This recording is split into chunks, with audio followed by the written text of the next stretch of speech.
the live stream.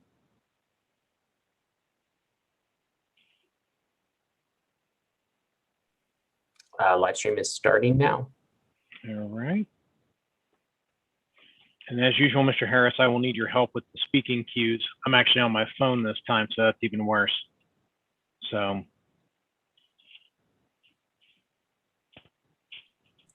I can assist with that, yeah. Excellent. Thank you very much. Is there a preferred messaging platform I can feed you the queue? You know, let me pull up Signal on my desktop here. And I think that might work. All right, can do.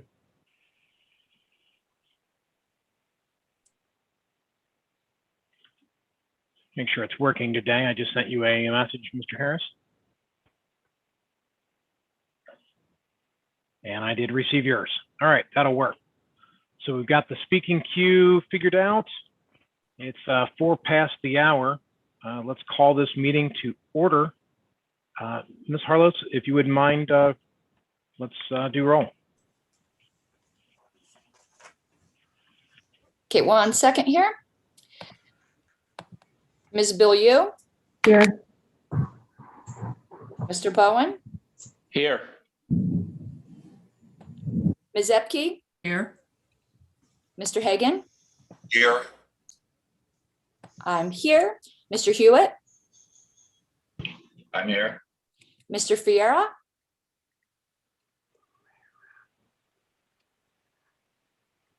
Okay, so far no Mr. Fiera. Ms. Hogarth? Here. He's here. He is? Pereira is here. He's muted. Okay, I'll note him then. Thank you, Whitney. Ms. Hogarth?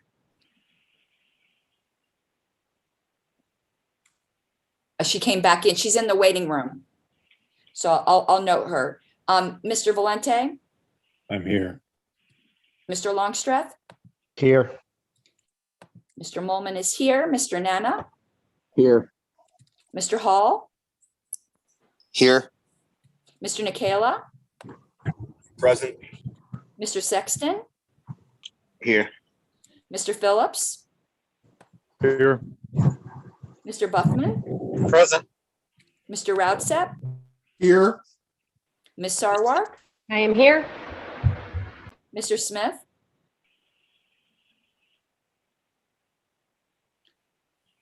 Mr. Smith? Okay, I'll note him absent. And Mr. Lucchini? Here. And I'm sorry you're out of alphabetical order. You're in Mr. Wentz spot until I redo all my forms. So, okay, Mr. Chair, so far, the only one that's absent is Mr. Smith, and I'm going to be sending him a text.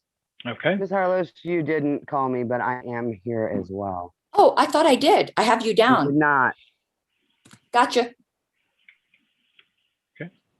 Point of privilege. Can you guys hear me now? Yes, Thank you. no problem. All right. Well, it sounds like we definitely have quorum, and so we will move right into the agenda. The first item on the agenda is the resignation of the chair and filling of the vacancy. Just so you all know, we all are aware Joe Bishop Henchman resigned effective, it's been over a week ago now. And under Roberts 32, Section 5, there's actually a requirement for the body to accept a resignation. It's not something we've typically done. In many ways, I find the process kind of unlibertarian because according to Roberts, you're basically conscripted until you're freed from your responsibilities by the committee.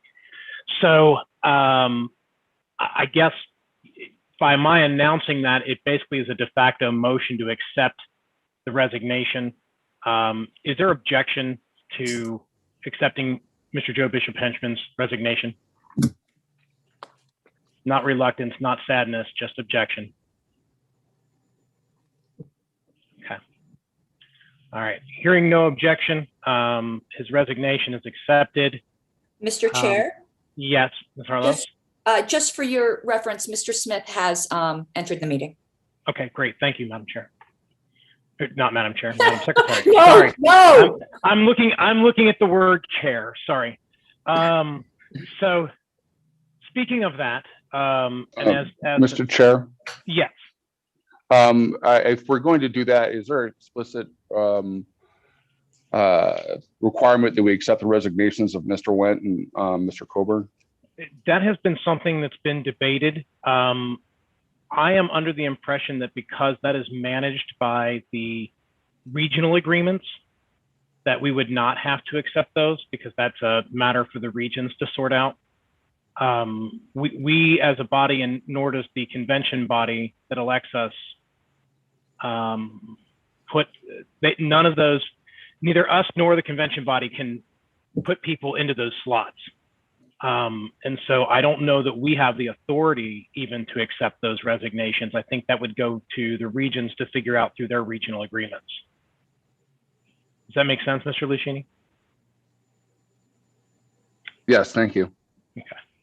And Mr. Brown, does that make sense to you as well? I want to make sure we're technically correct on this. Yes, I agree completely. Okay, thank you. All right. So with the official resignation recognized by this body, this is the fun part where we get to figure out what we're doing next. And the ruling of the chair, as put out previously, is that Robert's Rules of Order, Section 4728 and Section 5632, cause an auto ascension of the vice chair to the chair. This would be an opportune time to object to that ruling. Point of order. Yes, point of order. I object to that Okay. ruling. All right, Mr. Ferreira objects to that ruling. Is there a second to the objection? Actually, well, technical question, not that I think it's going to matter because I think it's going to be objected to anyhow, but is Mr. Ferreira allowed to object as an alternate? I believe he's... I will step back for the moment and Mr. Ferreira will take my place. There you go. Perfect. So Mr. Ferreira has objected. Is there a second to the objection? Second. Well, it should, Mr. Chair, it should actually be a point of order to your ruling. If he's subjecting to a ruling, then it would have to be a point of order. Okay, a point of order. I did raise a point of order. He did. Mr. Ferreira did it the correct way. I apologize. This is new territory for me, for sure. So I apologize. I've tried to do the best that I can on this. Okay. So, Mr. Brown, help me here. I believe, is this objection debatable? The point of order actually is not debatable. If the body wants to debate it, I suspect they might. I'm trying to figure how to do that. Other than might I suggest than to suspend the rules and permit debate on it. Well, there may be an easier way through all of this. Is Ken, you say that you are correct in your ruling, and that you cite the reasons why, and then somebody appeals your ruling, and then we go into debate whether we sustain your ruling. That's where I was trying to head. Yes. Mr. Brown, is that appropriate or not? The appeal from your ruling would be if somebody appeals from your ruling, then that would be debatable. Yes. Okay. So, okay, there's been an objection raised. I'm trying to figure out the order of operations here. I'm so sorry. So what I heard is that Mr. Ferreira actually appealed your ruling. That's what I heard too. No. I wanted to make a point of order that I think his ruling is wrong. I'd like to give him a second chance to say his ruling is correct, and then I will appeal his ruling. Yeah, that was the piece we were missing. Yes. Yeah. So I'm going to say that after receiving advice from multiple parliamentarians, that I believe my ruling is correct. And now I appeal the ruling of the chair. There we go. So I'm hearing Mr. Ferreira appeal and Mr. Longstreth second. Is that correct? Correct. Excellent. All right. Now we're in debate. Now we got where we needed to be. All right. Let's see, Mr. Ferreira, I think you get the honors of speaking first if you would like. That's a negative, Mr. Chair. Oh, I'm sorry. You get the first, you are Yeah. allowed to speak first because it is your appeal, so you make your case, and then Okay. Mr. Ferreira as first sponsor would go first. Perfect. That's correct. The chair speaks first to his ruling. Others get to speak once, then the chair gets to close. Speak last. Okay, got it. Perfect. Okay, very quickly here, you guys have seen it in the email. I have no intent to hold this job long-term. I have other things to do with my life. After the end of the Jorgensen campaign, I did not pick up the slack hours in LP work. I've instead kind of put more time in my family and that stuff. And I'm rather enjoying that. So I would rather not do this job full-time as chair because I am happier not doing that. I will do this job as long as you ask me to, because that was what I signed up for, I guess, even though I didn't really believe that it was auto ascension when I ran. But long story short is I'm here to help move the party forward, whatever that means. I'm just trying to follow the rules, and I'm hopeful that we all come to an agreeable solution today, or perhaps, you know, I saw a couple of notes that maybe want to push the final decision off a little bit. I'm okay as long as we're not going to make this. I don't want to do this for 13 months. That's all I say. So that's what I have to say about it. And with that, then, do I just call in the queue, or does the person who objected get first stab? I get first stab. Okay. Mr. Ferreira, you are recognized. Thank you, Mr. Acting Chair. We all think you're doing a great job. And I think that when this goes to vote, if you put your name into the hat, you will most likely get the job. But I think you declaring yourself king, to use a term, I don't think is appropriate. I understand the parliamentarians that have weighed in on this. What they have failed to recognize is that we are libertarians and that we believe in due process, and that we think that we should be electing who is going to be our chair. I would argue that most members did not know the level of parliamentarian hijinks that we have in our ruling, to believe that when they were electing you vice chair, that meant you got to automatically ascend to chair, but that rather you would be acting chair until the chair position was filled. That is how we have done it in the past. And furthermore, if we want to go to this level of pedantic reading of Robert's rules, I believe that if you decline the automatic ascension, that is also a resignation on your part, which I don't think anyone would have wanted to say, which is the vice chair automatically has to become the chair, or they also have to resign. I think that is a terrible way to go about us doing our business. I would prefer if we voted this down and said that as libertarians, this is how we want it to work, and that our bylaws get amended in the future in order to make it very clear that this is how we wanted it to work, and we could go on with our day. Thank you very much. Thank you, Mr. Ferreira. I'm looking to find my signal here. In order, we have Mr. Fishman from the gallery, and then also Ms. Harlos, and then also Mr. Buffman. Mr. Fishman, I'm going to ask if it's okay if we can skip over you and go to the LNC members first, and then I'll come back to you, Mr. Fishman. Ms. Harlos, you are recognized. Okay, thank you. There's just a few decorum issues I'd like to raise, because not that I have any objection, but I will note some words in the prior argument that if I had made, there would be hell to pay, you know, hijinks, making somebody a king, pedantic, that sort of thing. Now, I don't object. I'm just asking for no double standards. But I think the ruling is indisputably correct, whether we like it or not, and that the bylaws committee should take a look at this. The fact that I also cannot find a parliamentarian to disagree, and I can find parliamentarians to disagree that the sky is blue.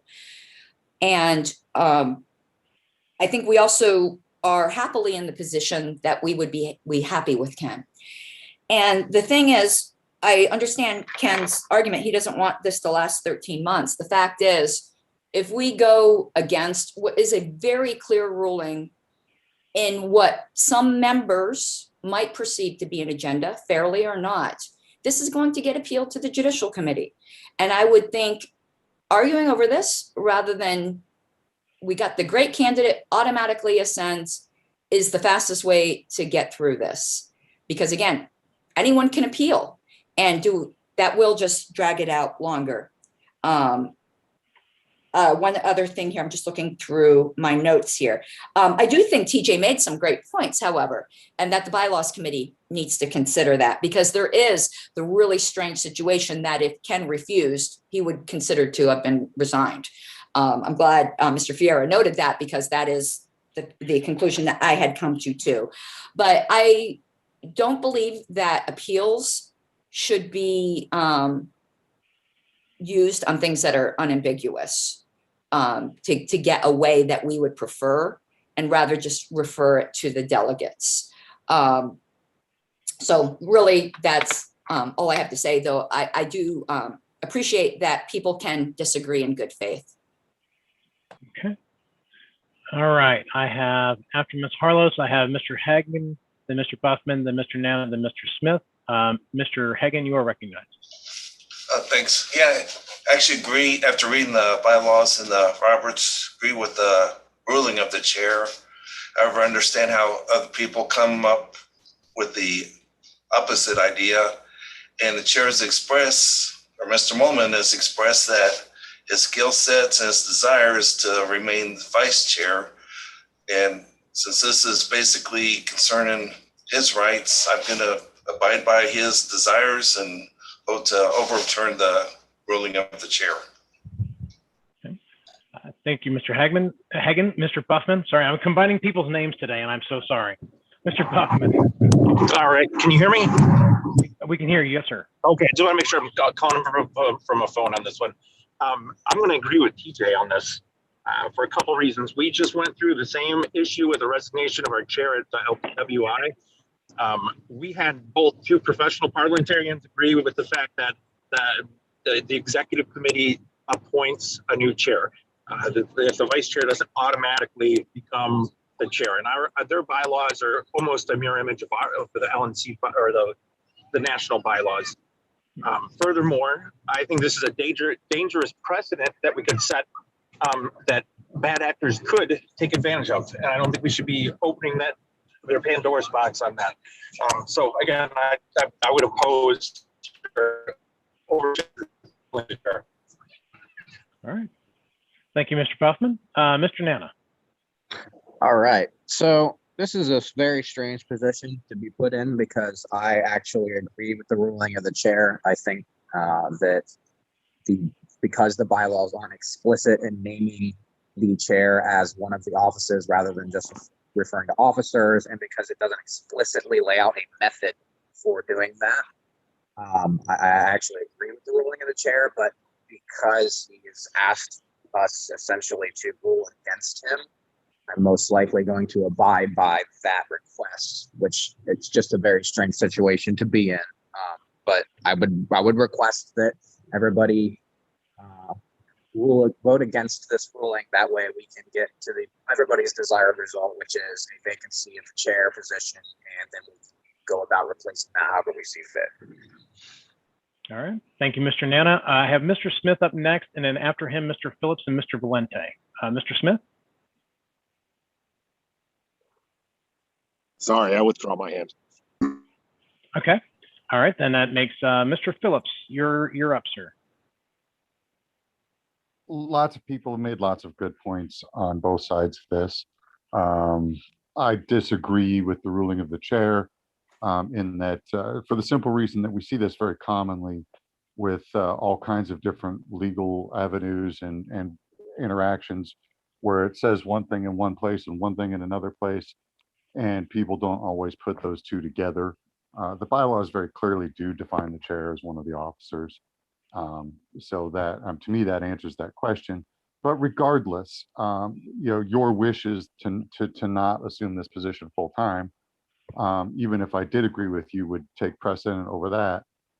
And lastly, I just want to say that, if this gets voted down, the appeal gets voted down for whatever reason, there is still an avenue around this that I need to put forward, which is that quite simply, Mr. Molman could resign, and then we could appoint a chair and then reappoint Mr. Molman to the vice chair. That is an avenue we could pursue if we decided to go down that rabbit hole of legalese. But I think that that's unnecessary, considering the fact that Mr. Molman has, expressed a desire to not serve in this position. And so then we just move on. All right. Thank you, Mr. Phillips. Mr. Valente. Thank you, Honorable Chair. I would like to point out that, I'd like for us to follow precedents in that our previous two issues where we had a vacancy at the chair have been filled by the board in the 80s. And I think that is something that we should be looking at following as well. I do believe that the bylaws are clear. I do see Ken's reasoning. I just think that our bylaws should take precedence over a book that's written by people who are not libertarians. So that's my feelings, and I yield my time. All right. Looks like I'm going to go back to Mr. Fishman here because I have Harlos up again, but I'm going to let Fishman, without objection, speak for his first round, if that's all right. Hopefully my first and only round. Can you hear me, Mr. Molman? We can hear you, Mr. Fishman. Thank you. And then he got muted. It is very important to me to speak to who we are as libertarians. And who that is the people who understand that the rules that are written do not bind us if they make no sense. If you ask a carpenter, if you ask a parliamentarian how to fix something, he will suggest parliamentary rules. However, the rules that we wrote have a conflict with Roberts. Nobody can say that they don't, because the rules clearly do. And we clearly have stated that the rules written by libertarians are the only rules that libertarians will live by. I urge everybody to support the rules that the libertarians wrote and support the bylaws and overturn the ruling of the chair. My final comment is, Ken Molman, I personally love you a great deal. Thank you. Likewise, Dan. Thank you. Thank you, Mr. Fishman. All right, Ms. Harlos, up for round two. Okay, I have a first point of inquiry, Mr. Chair. Mr. Chair, this is Mr. Brown. Yes, Mr. Brown. Under the rules for an appeal, and Robert, the chair is the only member who gets to speak twice. Okay. The body can suspend that rule and allow, more speeches, but it's based on the rules. You get to speak twice. Everyone else gets to speak once. What about a point of information, Mr. Brown? That request for information would be permissible. That's what I have. Okay, go ahead, Ms. Harlos. Your various members have said that you wish for us to overturn your ruling. I've never seen you say that. So Is that in fact your wish? It is. Okay, thank you. Thank you. All right. I'm not seeing any. Is there anyone else in the queue, Mr. Harris? There is not. Excellent. Can I raise a point of order real quick? Sure. I love Mr. Brown, but as he's not a member of the body, I feel like he is speaking without being addressed. And I just want to make that, we don't allow other people to just jump in. And so I just wanted to point that out. That has never been true. Hang on, Ms. Sarwark, you are correct. Due to the fact that this is an electronic medium, it's kind of what makes this weird.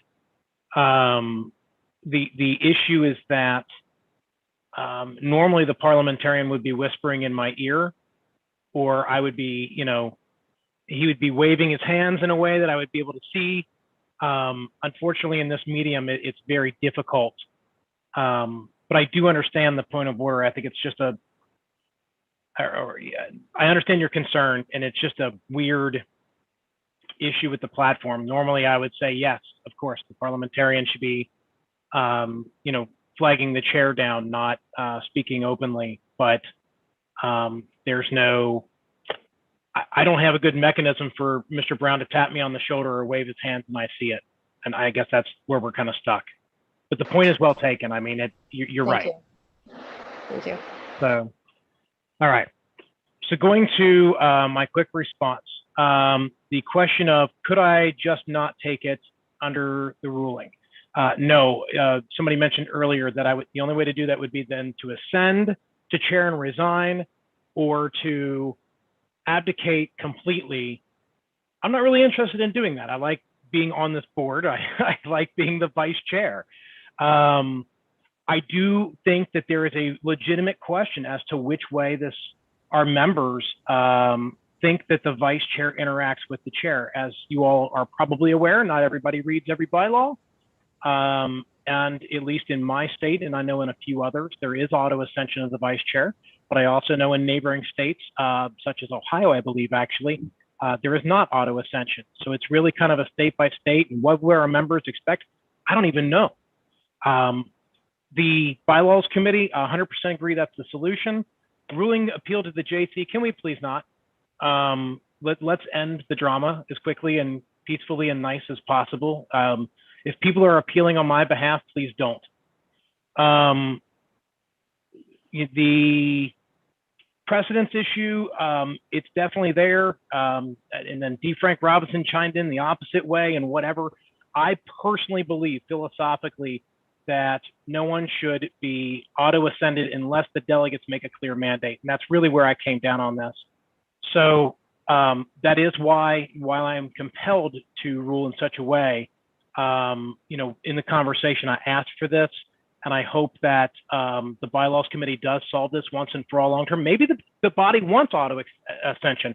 That's up to the body to decide, the convention body, not our body. And so that's where I'm at with this. Thank you. So, all right. So with that, I believe we go to a vote, and I'm going to try to make this easy. Is there objection to overturning my ruling? Yes, Mr. Chair. Dang it. Okay, there's objection.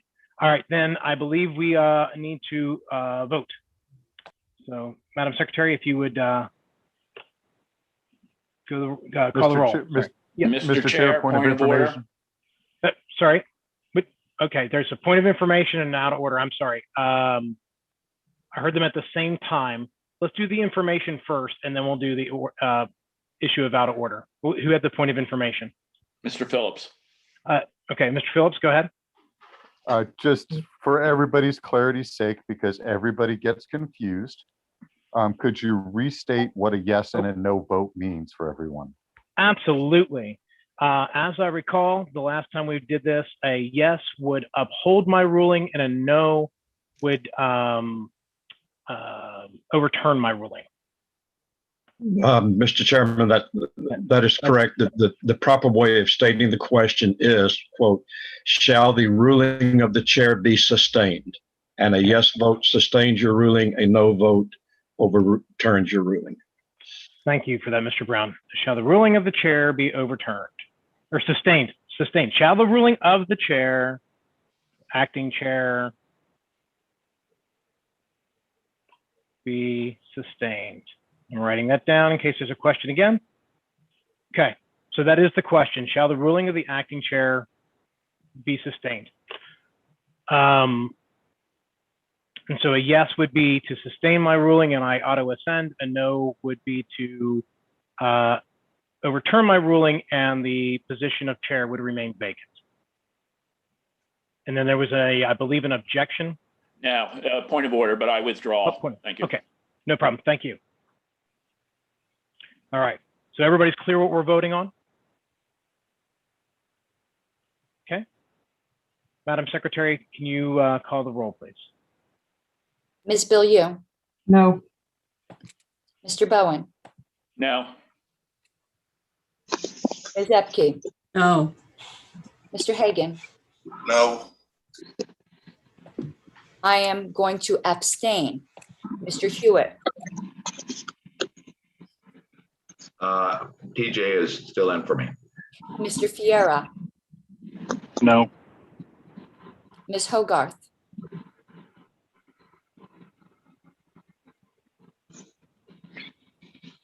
I'll come back. Mr. Longstreth. No. Mr. Nana. No. Mr. Nikela. Nay. Mr. Phillips, No. Mr. Radsep, No. Ms. Sarwark, No. Mr. Smith, Yes. Mr. Lucchini, No. Ms. Hogarth. Kate. She typed into chat, no. Okay, thank you. So, Mr. Chair, 1 second, because this isn't auto calculating. 1, 2, 3, 4, 5, 6, 7, 8, 9, 10, 11, 12 no's, 1 yes, 1 express abstention. Okay. Oh, do I get to vote on my own ruling? That seems like a conflict of interest. You can, but you don't have to. Yeah, that's, first of all, that sounds like a conflict of interest, and voting on it, yeah, no, I'm not going to vote.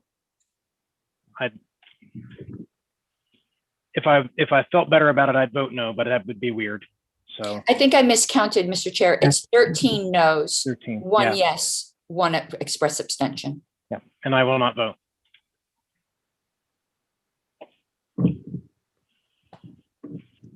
Cool. So we got that settled. Then the next part is actually filling the chair. Yeah, Mr. Chair, just for the sake of the minutes, you Oh, probably yes, should I need to actually repeat it. announce the result. Yes, okay, thank you. So in the matter of the ruling of the chair being sustained, the ruling is 1 yes, 13 no, 1 expressed abstention. The ruling of the chair is overturned. So Mr. now, point of privilege. go ahead, Mr. Ferrer. I believe Mr. Hewitt is now ready to take his seat back, so I'm going to go back into the galley.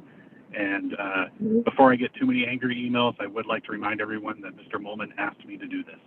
Yes, no, I will take this opportunity and tell everyone that this is the desired outcome. So don't be mad.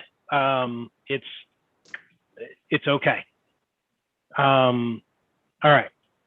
So the next item then would be starting to try to fill this vacancy. And I am open to whatever this body would like to do with that. If someone wants to make a motion or whatever, it is entirely up to Mr. this Chair, body. I have a motion. Okay, Mr. Phillips, go ahead. I would move that we take nominations for the next week after the ending of this meeting, and then do an email vote. Okay. I will second that. Was it Mr. Rodsep on the second? Yes. Okay. So, Mr. Phillips, you've made a motion that we take nominations for the next week upon the close of this meeting, and then conduct a vote via email ballot. And that has been seconded by Mr. Rodsep, Mr. Rodsep. Mr. Phillips, would you like to speak to your motion? A point of information, Yes, go ahead, Mr. Hagan. would that be a ranked choice voting or what method? That's a very good point. Mr. Phillips, I'm going to let you speak anyway. So if you want to clarify which method you would prefer and then speak to it. I would, typically we do approval voting, so I had just assumed that. Okay. Perfect. And other than that, I have, I think it speaks for itself. All right. Let me pull up my signal so I can look at the queue. All right. So this looks like this is the new queue, Mr. Harris, starting with Mr. Nana. Is that correct? That is correct. Perfect. All right. I have Nana, then Longstreth, then Harlos up first. So Mr. Nana, you are recognized. I agree in principle with this. I wonder if the body would maybe want to extend that to 14 days instead of 7. 7 might be a kind of a quick turnaround. As far as I know, everybody has withdrawn interest other than Mr. Moulton at this point. I don't know of anybody else that still has interest that's in the public, and I don't know if 7 days is going to be enough to get enough people a chance to apply. But I'm not asking for an amendment yet, just floating the idea. Okay. Thank you, Mr. Nana. Mr. Longstreth. Yes, so I would like to, so I want to move to amend Mr. Nana's suggestion. I think 14 days is a more appropriate time frame, so we'll start there. I do have another amendment outside of that, though, but we'll start there. Okay. So Mr. Longstreth moves to amend to change the period for the next week for the next 14 days. Is there a second? Second. Okay. There were multiple seconds. I hope the secretary will catch those. Mr. Longstreth, would you like to speak to your amendment? I believe it's self-explanatory. Perfect. All right. So this is the fun part where we're already inside. So Ms. Harless, do you want to speak to the amendment, or would you like to hold till we get back to the main motion? I would like to hold. I have a different amendment. All right. I'm going to put you over here. I'm writing down back to the main queue. Next in the queue, I have Hagan, Lucchini, Valente. Mr. Hagan, did you want to speak to the amendment or to the main motion? The main motion. All right. Mr. Lucchini, where are you at on that? I believe I'm speaking to the amendment. Okay. To move from 7 to 14 days. Correct. I think 14 is too long, and plus it puts us back on another Sunday, which destroys another weekend for me. I'm sorry, my family is cranky. Could we do like 10 days? Something that's not quite puts us right back on a weekend. It's just a suggestion, friendly suggestion. All right. Thank you, Mr. Lucchini. Next, I have Valente, Sarwark, and Phillips. Mr. Valente, do you want to speak to the main motion or to the amendment? Main motion and amendment. All right, put you back in here, Valente. Ms. Sarwark, main motion or amendment? Both. I want to agree with Mr. Lucchini. 10 days is more, I think, more appropriate. I think a lot of people were kind of waiting to see if you were going to be placed as chair or not before making an announcement. So I don't think that we necessarily need 2 whole weeks. I think people were kind of just waiting to see what was going to happen. And also, I don't know where this would fall, but some sort of way to allow the people who would like to place their name into consideration to speak on their behalf, whether it be at that meeting or ahead of that meeting. Just putting that out there. And that's all. Thank you. Okay. Thank you, Ms. Sarwark. Mr. Phillips, did you want to speak to the amendment or to the main motion? To the amendment. All right, go ahead. Everybody's brought up some valid points on extending the time. But the flip side of that is that I have to say that the only reason I made this motion was as kind of a compromise, because in my mind, we need to finish this as soon as possible. And that leaving our members and our staff and everybody kind of in a state of limbo regarding all this is an issue. So, I mean, originally I would have liked to have been done with this today. But in deference to other people's wishes, I made the motion to extend to 7 days. So I don't really support extending it to 14. I do see Mr. Lucchini's point about another Sunday. So if somebody wanted to make an amendment so that it was Monday night or something, I would be amenable to that. Okay. All right. Thank you, Mr. Phillips. Next, I have Nana, Nikayla, and Bilyu, and then I'm going to jump in with one quick note after Ms. Bilyu. But go ahead, Mr. Nana. Thank you. So the reason why I support 14 days is, as previously stated, I don't think 7 days is going to give enough time for interested parties to decide whether or not they actually want to do this. This is a big decision. This is a life-altering decision for many people. So, some people might want to take more than a week to think about it. Somebody might want to declare on day 8. So I think we would do the members and ourselves, the members of the party at large, and the members of this body a disservice by cutting it to only 7 days. Okay. Thank you, Mr. Nana. Next is Mr. Nikayla. Thank you, Mr. Chair. I'm with John Phillips on this one. I'd like to speak against the amendment. Let's just get this out of the way. I don't think that parties that actually are interested in running for chair need that long of a time to make a decision. It's a decision they're going to have to make. They're not going to Mars. They just need to figure out if they're running. So with that said, if we want to do this Monday, I will make an amendment to the amendment to push this to Monday night. Make it 8 days from today, and we go from there. Okay. Point of information, Chair? Yes, Mr. Rata. The original motion was to receive nominations for a period of 7 days, and then we would vote via email. That is correct. Does everyone's mentioning Sunday? Does this change? Does the amendment somehow change the fact that we're going to be voting via email? There's no physical meeting. The nature of the amendment is not that. It is literally just keeping the nomination period open for 14 days. And it would be done by approval voting on online. All right, in that Thank case, you for the information. if that's the case, if we're not meeting Sunday, then I withdraw that amendment. I'll be voting against it though. Thank you. Okay. All right. Thank you, Mr. Kayla. Ms. Billiam? Yeah, I just want to say that 14 days is too long. I do appreciate the sentiment of 7 days being too few. But at this point, I feel like anybody who has any interest at all or has been asked to consider it probably has already done so. So I would be amenable to a 10-day, but 14 days is too long. And I also thank you, Mr. Rodsett, for clarifying that. I was confused about why we were talking about meetings on Sundays and things like that, because as the way this motion reads, there's no meeting. It's a ballot by Which is why I originally said email vote, and then I forgot. Yeah. Okay. Thank you. All right. All right. Oh, sorry, I forgot I was muted.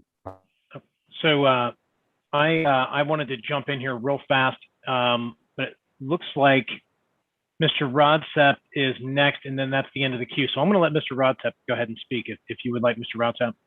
Actually, I've lowered my hand. Okay, perfect.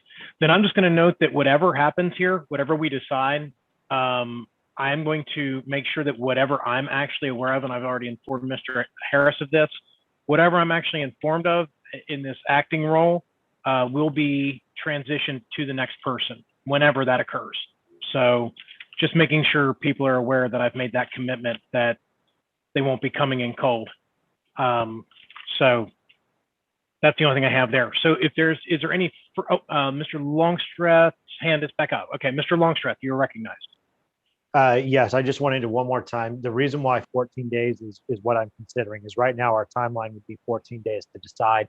There's obviously some sense that 2 weeks to decide, a week for applications, and then voting for a week is somewhat desirable. If we extend it to 14 days, then we could allow people to declare up to 10 days, but then have a meeting scheduled on, say, Friday or Saturday to actually let the candidates speak, not just to us, but to the public right before we vote.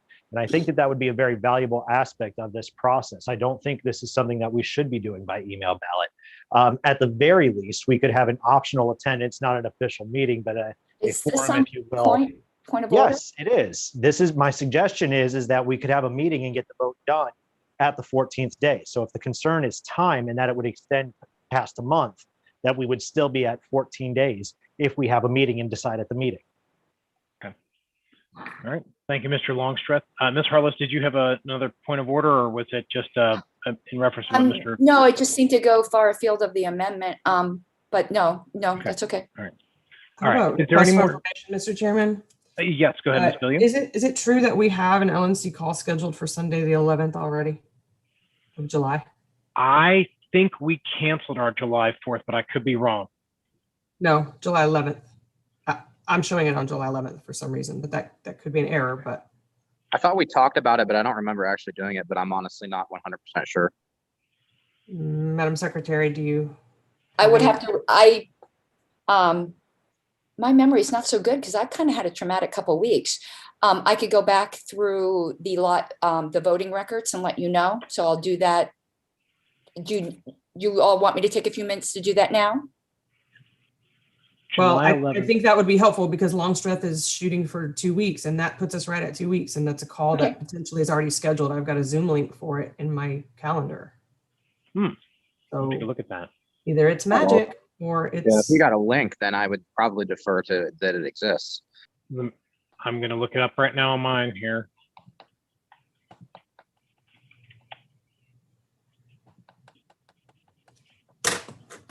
Ms. Billiam, does it show who created that meeting?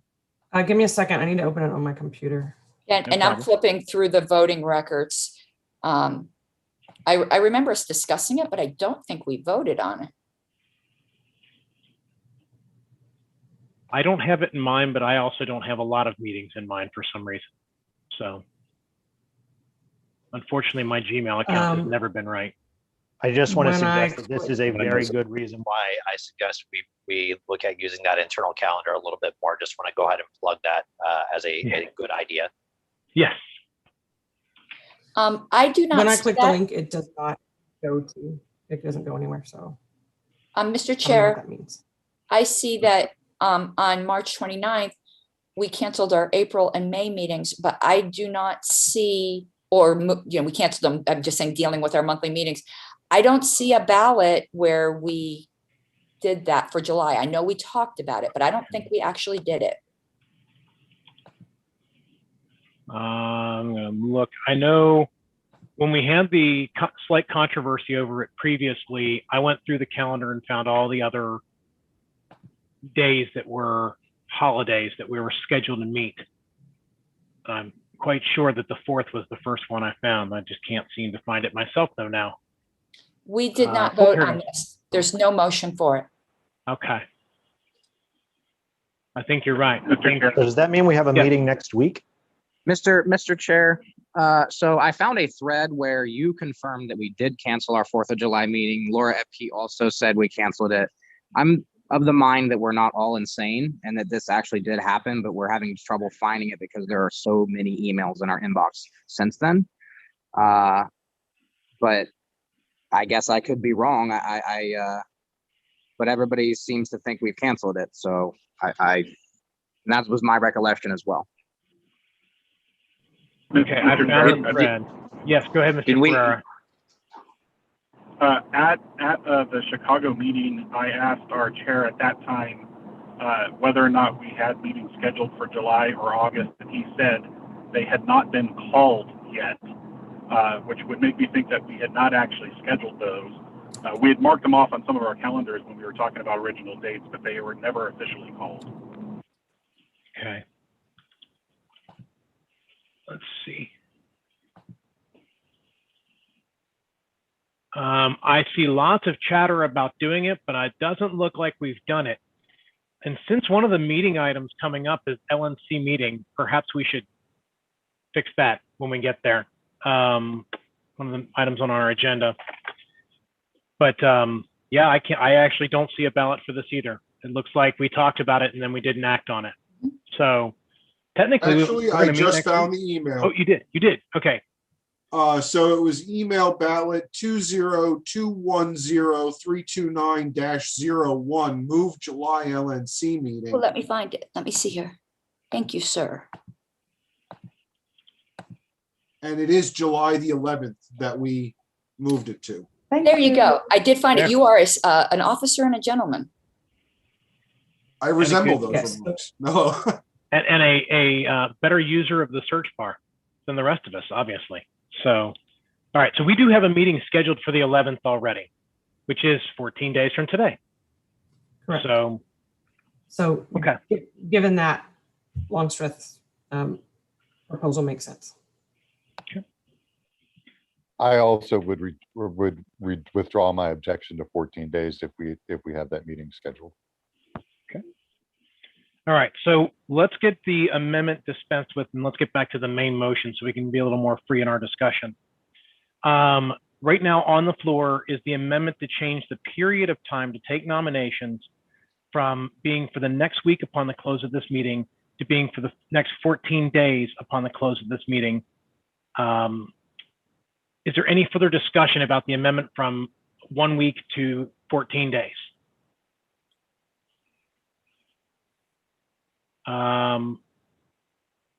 Okay, I'm not hearing any. I see that people have their hands up, but that's probably for the main queue. So if that's not the case Chair, right now, it may be a good idea on second consideration. Can I move to amend the amendment? I'm sorry to be a pain, but let's make it 10 days.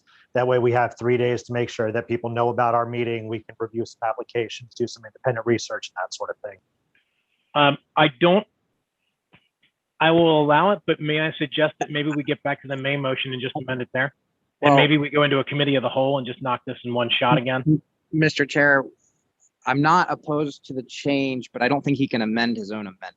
I could be wrong, but I'm not sure you're allowed to. That's my concern. I really don't know. Okay. Well, what my thought was is if we dispense with this amendment, we're going to go back to the main motion. it sounds like there's a couple more tweaks, and rather than go through the formal amendment process, maybe we just go into a committee of the whole, adopt the body amendment out of that, and then we just pass that. Would that be okay for everybody?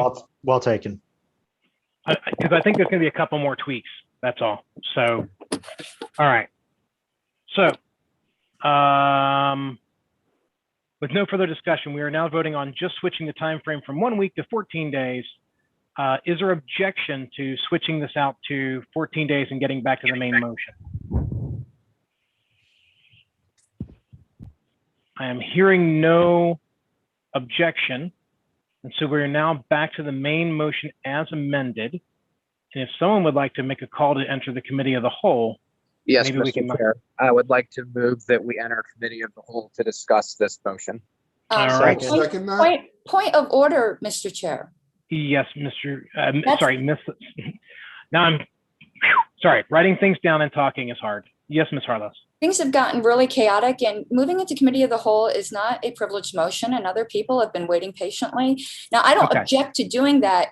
I'm just saying. I'm sorry. Things have gotten like everyone's cross-talking, and it's difficult. Yeah, I understand. Do you want to run down the queue? I believe I'm number one in the queue, which is why I jumped in. Mr. Nenny, you're not, but we'll get there. So it is actually Ms. Harlow. So I apologize. I jumped ahead. I'm trying to push this a little too hard here to get to the end. Ms. Harlow, you are recognized. I'm sorry. I don't mind making that motion to committee of the whole if I can actually make my amendment once we enter committee of the whole. Yes, that'll be that. Anything once we get in the committee of the whole, will be a lot more free. We'll hammer out what we need, and we'll come back out here and hopefully pass whatever we come out with. Then I would make that motion. Okay. The motion has been made to enter the committee of the whole. Is there a second? I will second. Mr. Rodsup seconds. Excellent. Is there any objection to entering the committee of the whole? Hearing no objection, we are now in the committee of the whole. I'm going to turn my page here so I can keep track of what level we're at.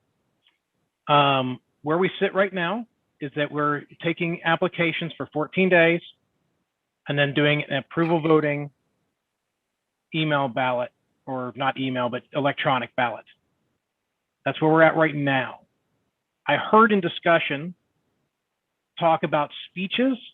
I heard in discussion about maybe cutting the time frame a little shorter and holding this in conjunction with a to be already scheduled, actually, July 11th meeting. So we can just add it to our agenda there. I just figure, there was like 3 or 4 things thrown out, and rather than go through the amendment process for all those, plus whatever else we come up with, we could just knock it out here. So, Mr. Chair. Point of information real quick. Yes. I believe my motion was for nominations, not applications. I'm sorry. Yes, nominations. I don't want us to have to sit there and take applications. No. Yes, I am so sorry. Clarification. Will there that. be nominations, and will the nominations require a second? I don't believe nominations ever require a second, actually, for office. I'm pretty sure any eligible member can nominate any eligible member without a second required. Thanks. So, Unless somebody wants to tell me I'm wrong. No, you're correct. But since you had said I could, I think I'm on the same page with Mr. Longstreth with this, that we should have, I don't care about the time period for taking nominations, quite honestly, but I think we need to have this vote at a meeting. And we need to give the applicants time to speak and perhaps for us to ask them questions. I think the membership deserves that. And, an email vote to elect a new chair, that just, to me, email votes should be for relatively routine things. So I would hope this committee of the whole would consider us dealing with this at our July 11th meeting, since it's already set. I, of course, will echo that and urge that we adopt that however we need to. I'm not quite sure on the process in these sorts of things, but yeah. Yeah, I think mainly it's a question of figuring out, we're more free flow here. Like, this is like being in a subcommittee, right? So that's why it's a lot nicer. So point of information. Go ahead, Ms. Adams. Do we have a process set aside for nominations, or are we just gonna like jump in and hope we don't screw this up? So I was going to talk to that here in a moment, that, we could either build a form on the website that would let people self-nominate or nominate someone. There's going to need to be a process of validating that people want to accept the nomination before we accidentally make someone chair who doesn't want to be. The mundane details. So there was talk about the 10 days thing, the length of time being open. And I think that if we did 10 days with nominations open, spent 3 days validating everybody wants to be nominated, and then on the 11th, let me see if that math is right. Am I doing the math right on that? 10 days and 3 days of validation? Mr. Chair, I have another point of information. Yeah, go ahead, Ms. Adams. So we are closing nominations prior to the meeting, or when we roll into our meeting. Let's say I just decided I wanted to nominate Mr. Lucchini at the meeting. Would that be possible then? Or would I need No, to do would that? not, because I would decline. Well, Chris, I know, I was trying to make a safe hypothetical here, man. I don't think so. If we close nominations in 10 days, my personal opinion would be that the nominations are being closed. Correct. Once nominations are closed, that's it. Of course, the Mr. body Chair. can always, in the meeting, suspend the rules if that's what they decide to do. Mr. Chair, this is Mr. Brown. Go ahead, Mr. Brown. This is a good parliamentary question. Nominations can be reopened by a majority vote. Okay. So if we get to the meeting and for some reason we want to add more people, then we can do that. We can reopen nominations during the meeting. So, I don't know if this is a general question to the body, I suppose. So I heard a lot of people say we want to vote at a meeting. How are we going to approval vote at a meeting? I would think an open vote. We'd have to do an open vote, but we can do it during the meeting. That's what I took email ballot to mean, was open vote, like you would just but I mean, maybe that's not what everybody else was thinking. And I would rather us do ranked choice voting rather than. Me too. Voting. Yes. For the love Ranked of God. choice. Oops, I just showed support for something. Yeah, that's why I originally put my hand up, because I want to move to change it to ranked choice voting. I hate approval voting. I've learned while serving on the LNC to not like approval voting. Agree. Is anyone not on approval vote? All right. So let's do this. Let's settle that one right now, actually. Approval versus ranked choice. Is there objection to switching it to ranked choice instead of approval? Which form of ranked choice? What's that? I'm sorry? Which method of ranked choice? Single transferable? Single transferable is only applicable in multi-seat races. There's a lot of confusion about ranked choice. In just one winner race, it's instant runoff voting. STV is only for multi-winner races. So I hate to do this, but what kind of instant runoff? There's so unfortunately, people keep dreaming up new ways to do ranked choice, and it's now gotten to the point where I kind of oppose it. This was my point, Dustin, not that I had a preference. I was throwing out single transferable just to, right. I'm okay. Start conversation. All on the same page before we get there, which means we need to literally specify, there's Condorcet, non-Condorcet, there's 6 million ways to do it now. And I just want us to all be clear on exactly what we were doing. Right. And that's actually why I was looking at approval, because approval, while we don't like it, is simple for people to understand. We do like it though. I just want to point out that if we are going to be doing open vote either way, there is still a reason for the meeting, or still a reason for us to do that at the meeting, which would be at the 14-day mark. Some people might be confused about that if the vote's going to happen by email / open vote either way, what would be the purpose of us having this as an agenda item for the meeting? Would we have those ballots go out right then and be returned right then? I think the purpose, Ms. Billiard, would be to actually hear from the candidates. At the meeting. They would have an opportunity to give their speeches for why they want to run. And I would assume we would wait until we get closer to that meeting to decide how much time to give. If we end up with 100 people, we're going to probably be closer to the 30 seconds to 1 minute. If we end up with 5 people, maybe we give them 2, 3, 5 minutes. Who knows, right? Maybe we give them how much time they get in convention. That's for this body to decide when we get closer there. And of course, as someone already mentioned, then nominations can be reopened at the meeting anyway. So I just want to make sure we're clear on the vote, that it would still take place during that meeting, not that we'd get ballots and 4 days later have to return them. We're still planning to make the decision that day, but through open vote. Yes. Okay. Meeting at. And the way I look at way ranked choice voting goes is kind of like we do our presidential, well, actually our officers at convention, that first round bottom person's taken off and their votes are transferred to their second choice. Second round, the last person is taken off, their votes are transferred to their third or second or third choice, and then from there. I'm okay with that. I just want us to clarify that, because it isn't the only way to go. Right. And if we're not all on the same page, we're going to get into this meeting and this is not going to be good. Right. Yeah. Agreed. Mr. Chair. Yes, Ms. Ellis. Okay, just to hopefully bring some clarity here.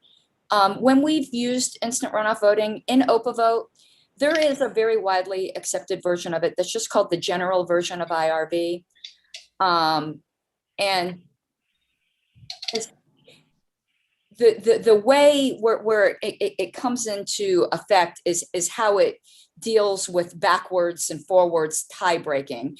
I think as long as we pick one and just stick with that, I think we'll be fine. It's not like there's a million different options. So I could send to everyone by email the different options that OPA vote has if we just want to pick one. It gets more complicated with single transferable vote, but IRV is pretty simple. So you if I heard you right, you said it's the quote unquote general version. Yeah, of IRV? I'm going to go in here into OPA vote and see what kind of, that's my understanding, but let me go in here and I'll get you some information in just one moment. If you can get a specific name for that type, or Certainly. some way to label it, that I think will end this controversy, I hope. Mr. Chair? Yes, Mr. Hagan. I'm at the OPA Vote website, and then they have a recommendation. If you're electing a single person, we recommend that you use the San Francisco RCV. Okay. If we do San Francisco, I'm going to oppose it on the grounds that it's a random tiebreaker, and I'm not cool with that.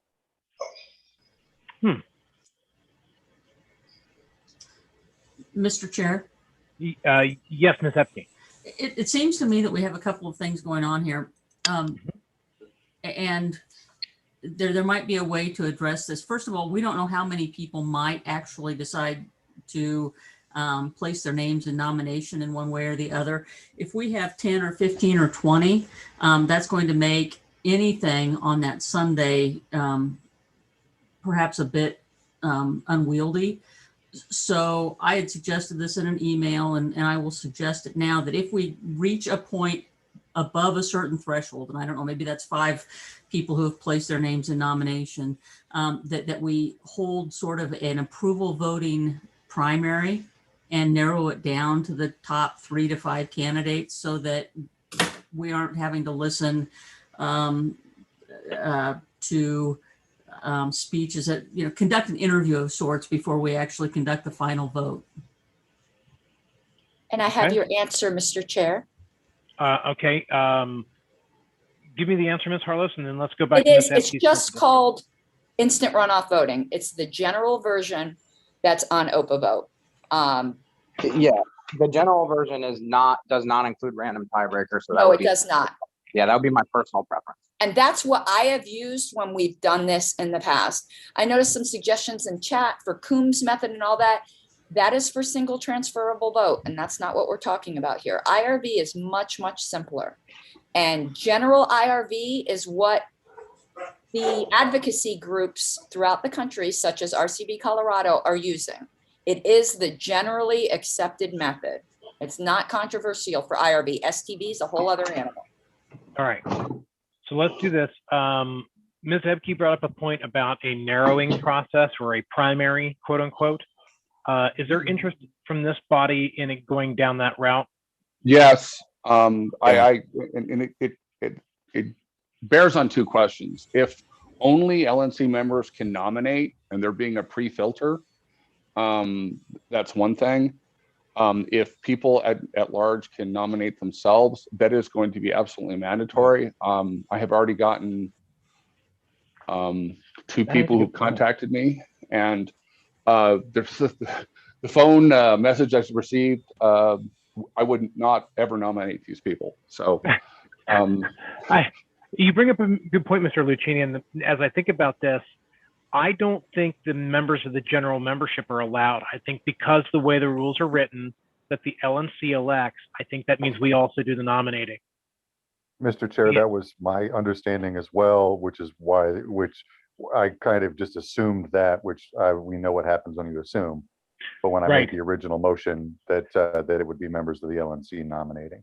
I'd like to ask Mr. Brown. Mr. Brown, is that correct? The body that elects is the body that nominates, barring any other special rule? Yes, I would say Mr. Phillips is correct. Yes. Perfect. All right. So does the body feel like we want to still go look at the narrowing process, or are we going to make sure that because we're doing the nominating, we're inflicting our own damage, as it were?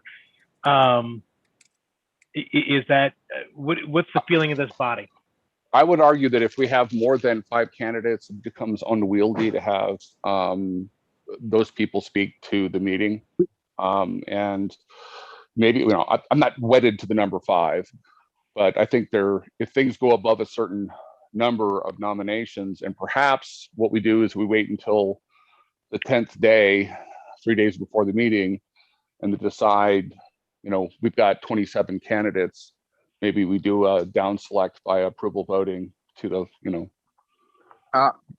highest 5 or something. I kind of agree with Mr. Lucchini. I think narrowing the number is beneficial. Are we getting in line here, or It's committee of the whole, and I apologize. I kind of try to let this free flow, but if there's somebody that's getting talked over or isn't getting a word in. No, Mr. Chair, I would request that we do hands, because I think if we don't, we're going to sit here and talk in circles until 9 p.m. Okay, that's fine. Mr. Harris, if you can help me out here. I see Harlos, Valente, Nana, and Ferreira. Carlos, Valente, Nana. Mine is for the main motion, so. Okay. So Ms. Harlos, go ahead. I'm not in favor of some kind of primary or anything like that. That's not something we typically do in the Libertarian Party. And we could have a million candidates sometimes at convention that declare for chair, and we handle it just fine. Let's please not overcomplicate this. Okay. All right. And I think I heard Valente had his hand up for the main motion. So next would be Nana. I'm gonna basically echo what Ms. Harlos just said. The more we sit here and talk about all the little tiny ways we can perfect this, the longer we're gonna be here. We need to just do something and stick with it. So my plug right now is gonna be for 14 days that we have nominations open, and then we go into the meeting. We have these people talk. We are allowed to limit their time. We don't have to give them 30 minutes apiece. We can say, hey, you get 3 minutes, go ahead. And then that way 5 people takes 15 minutes. That's not very burdensome in my opinion. And then we can do the mail ballot. We can do the OPA vote. We can vote online, and then it'll be done. I think that's the way to go. If we don't need a primary because we're doing instant runoff, and we don't need to limit the number of people because we can limit their amount of time talking at the meeting. There's no, if it's 20 people, well, too bad. Now you all get 1 minute, whatever. Okay. All right. Next is Mr. Ferreira. Then I have Mr. Hewitt after that. My question was really a question of privilege. I don't know my status on this committee as a whole right now. When you enter the committee as a whole, are the alternates full committee members and are voting, or are we still alternates at this point? The goal is to try to reach some sort of consensus. Yes, and yes, whoever said that he sounds like Darth Vader is correct. But Yeah, nice. The point is that, sorry, the chat's distracting. I quit reading that. I mean, the goal here is to try to reach some sort of acceptable, everybody's good with this process, right? We all know what we need to do. I think at this point we have universal agreement on, we're going to do this thing on the 11th because we already have a meeting, right? I mean, does anybody think that's a bad idea at this point, the 11th? Not hearing that. Mr. Chair, you can take straw polls, by the way, but we can't do motions. Right. So, and I always try to drive these to consensus because usually there's a consensus answer that can be found usually. So that's kind of where I'm at with this, Mr. Ferreira, is trying to get from this body, not just what would pass, but what the majority would want, that everybody's going to be happy or happy enough, and we get the work done. So let me go to Mr. Hewitt. And then Bill, you is after Mr. Hewitt. Yeah, look, there's 15 or 16 of us on this body. Maybe we want to go ahead and limit it to one nomination per member of the body. There's going to be some members that don't even nominate anyone. I think if we do that and don't have somebody come in and nominate 3 or 4 people, I think that limits the number of people that we have, probably at 10 or 12 at the very most. And then we can give them their 5 minutes or whatever to tell us why they should be the chair. But if you guys don't mind, let's limit it to 1 each, and then we have to be a little bit more selective ourselves on who we want to nominate. You're here. Okay. I think that might be a compromise that might work. Does anybody object to saying 1 nominee per LNC member? Mr. Chair, just a point of clarification. Does that include alternates or does that not include alternates?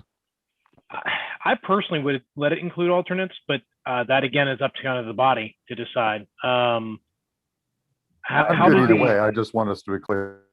Yeah, my proposal would be not alternates because I assume each individual on their, along with their, they have that camaraderie with their alternates anyway. So I'd say keep it down to, and if the alternate, talks with their rep themselves, and then so be it, that they can come down to that. We can refine it down, but let's keep it at 1 per member, not including alternates, and go with that. And you don't have to come up with, nobody has to come up with one necessarily. And are we doing hands? Yes, but I think I have Bill you next, and then Mr. Lucchini, would you like to come after Miss Bill you, assuming nobody else? My hand is up, Mr. Moore. I put my hand down. Sorry. Okay, Bill you's down. Okay, I'm getting an updated list. Sorry. Okay, I have Mr. Lucchini and then Miss Adams. Mr. Lucchini. I believe Miss Adams was first. I don't know. If you don't object, I'll go ahead. And I actually object to 2 because I actually have 2 people I intend to nominate. I believe that the committee should make a choice in terms of our future direction. So, okay. I would object to alternates not being included. And here's why. I may be inclined to nominate my representative. She may be less inclined to nominate herself. Yeah, that makes sense. Mr. Lucchini, if you're alternate, which you don't even have right now, is that correct? I do not have an alternate. I'm hoping to close that voting on Thursday or Friday. Okay. Here's what I will tell the body is that I don't plan to nominate anybody because I'm going to try to stay out of this. If it comes down to there's 1 person left that, by whatever rule we come up with, it's just 1, I'll just nominate him and let somebody else speak to him. That's good. What if it's 6? Right. Then we've got a problem. So, but then we also have a lot of nominees. I suspect a lot of us are going to nominate the same people. And that may be. So, okay, Miss Adams went. Mr. Lucchini, did you go? I apologize. I lost track of where we were. Yes, you did go for a second. You did. Yes. Yeah. And then Miss Adams, you went as well. And then Mr. Nana. I'm going to make a plea again that we stop talking in circles and go. And I'm actually, you know what, at this point, I'm going to move that we go out of committee of the whole so that we can go out. I know, but you know, we're never going to get out of this if we don't, in my opinion.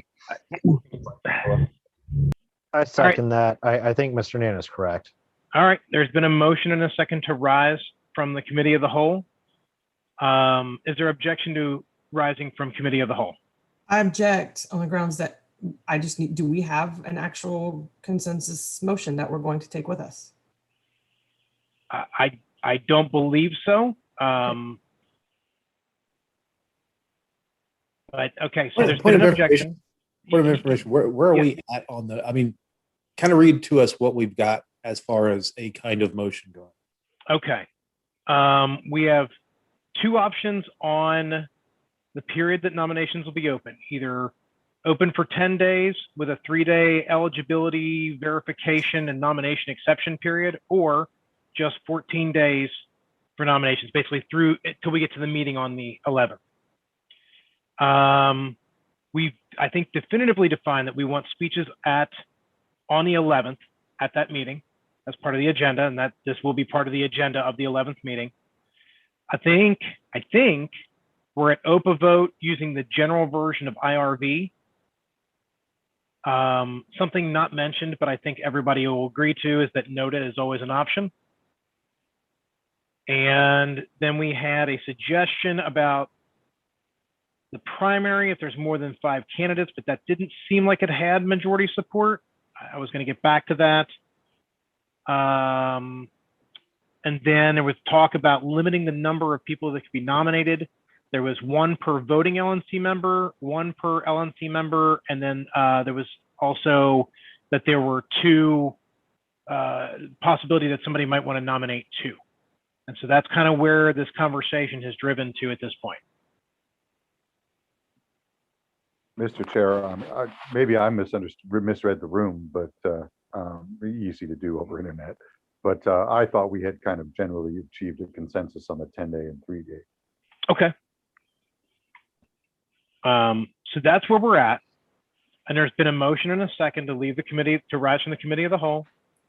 There has been objection to that. So Ms. Harlos, if you would not mind, please do the roll for rising out of, we are voting on whether to rise from the committee of the whole or not. A vote of yes will take us from the committee of the whole back to the main meeting.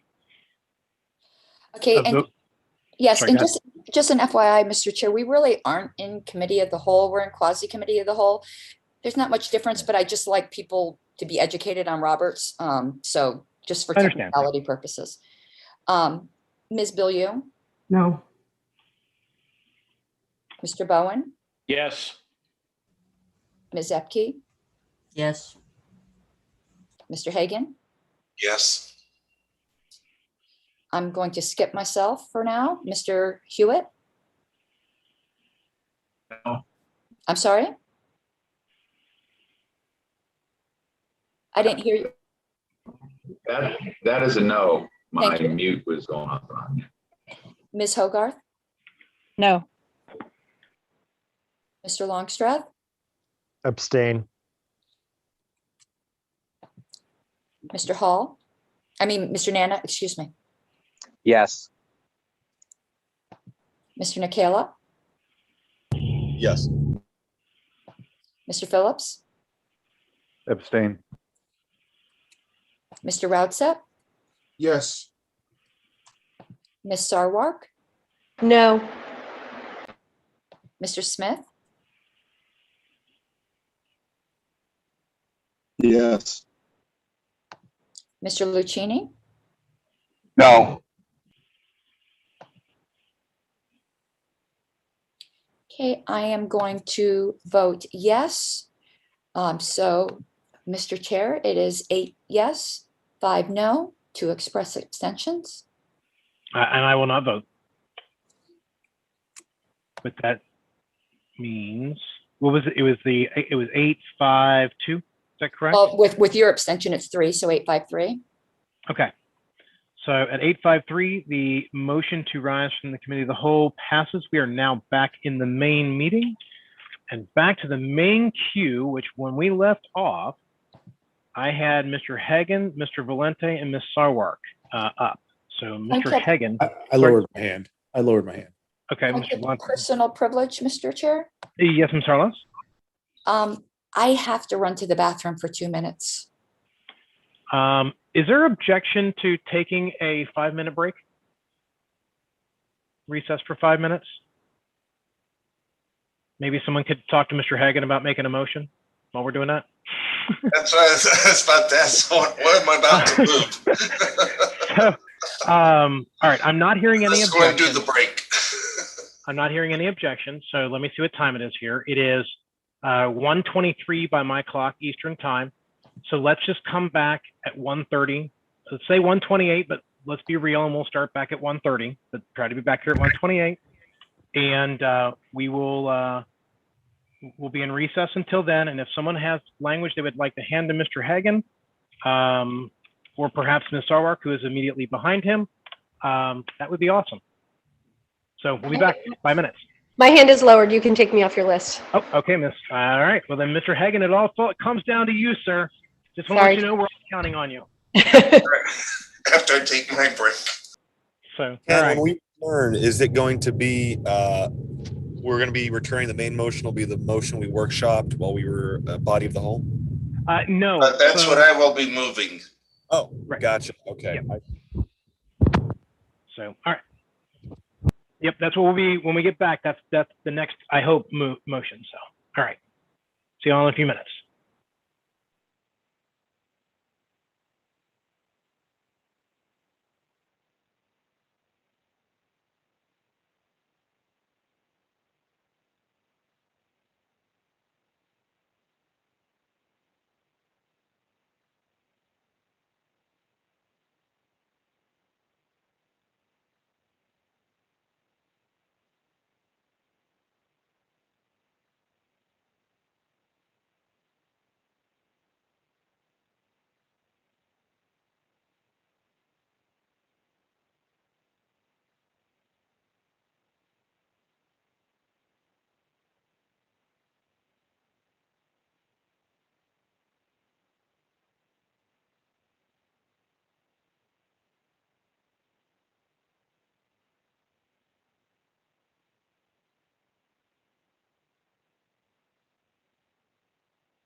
Mr. Hagan, are you back yet? Yes, I am. I believe that the motion you want to make is that we are going to, at the conclusion of this meeting, have a 10-day period for nominations. And we nominate by posting on the business list? Yeah, that seems to make sense to me. Then we hadn't actually discussed that, but that seems to make sense. But then with speeches to be given on the meeting at speeches by nominees to be given at the meeting on the 11th, with voting to follow that meeting by OPA vote with IRB. Can the voting be during the meeting instead of following? That's well, I mean, with OPA, the problem with OPA vote is we all know sometimes it takes a bit for us to get our emails. But we did it during convention.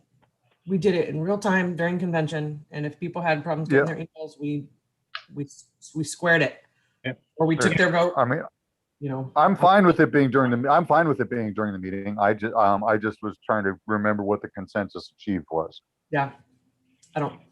By the way, I can assign vote tokens rather than emails. So if there's any issue with delay, I could just have the tokens ready. You guys sign into the OPA vote site with your token and immediately vote. And if I could make a suggestion, we'll make the nominating speeches basically the first order of business beyond the reports or the basic stuff up front. And that way, if there's a problem, we have time to resolve it. And hopefully by the close of the meeting, we'll be able to announce the results. Yeah, if that's the way the body wants to do it. Otherwise, I typed up something in chat if somebody wants to move that as well.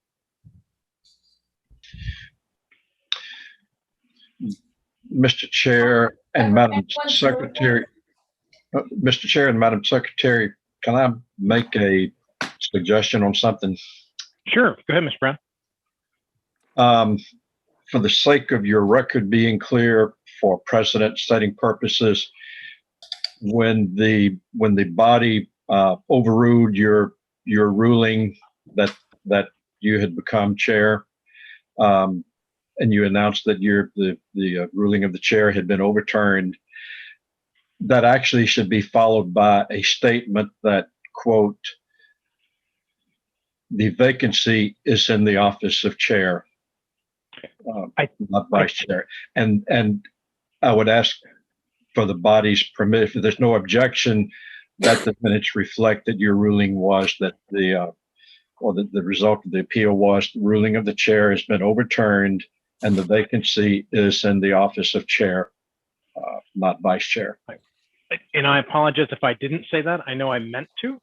So yeah, if as long as there's no objection, when we get back, we're time here.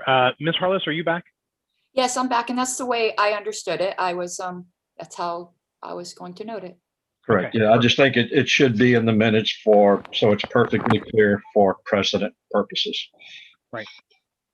When I produce the draft minutes, Mr. Brown, feel free to send me any suggestions. And that always is the case, by the way. I would love your suggestion on any of my minutes.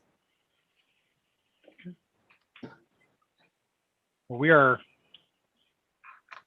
running behind even for libertarian time at this point. So let's. Mr. Chair? Yes, Ms. Harless. Since people have had time to workshop, please send the secretary your language. Oh, that would be wonderful if somebody has something typed up that they could forward to the secretary. Does that exist yet or no? I typed something, but I don't know if it's what the body wants to move forward with. It is in the chat. Right.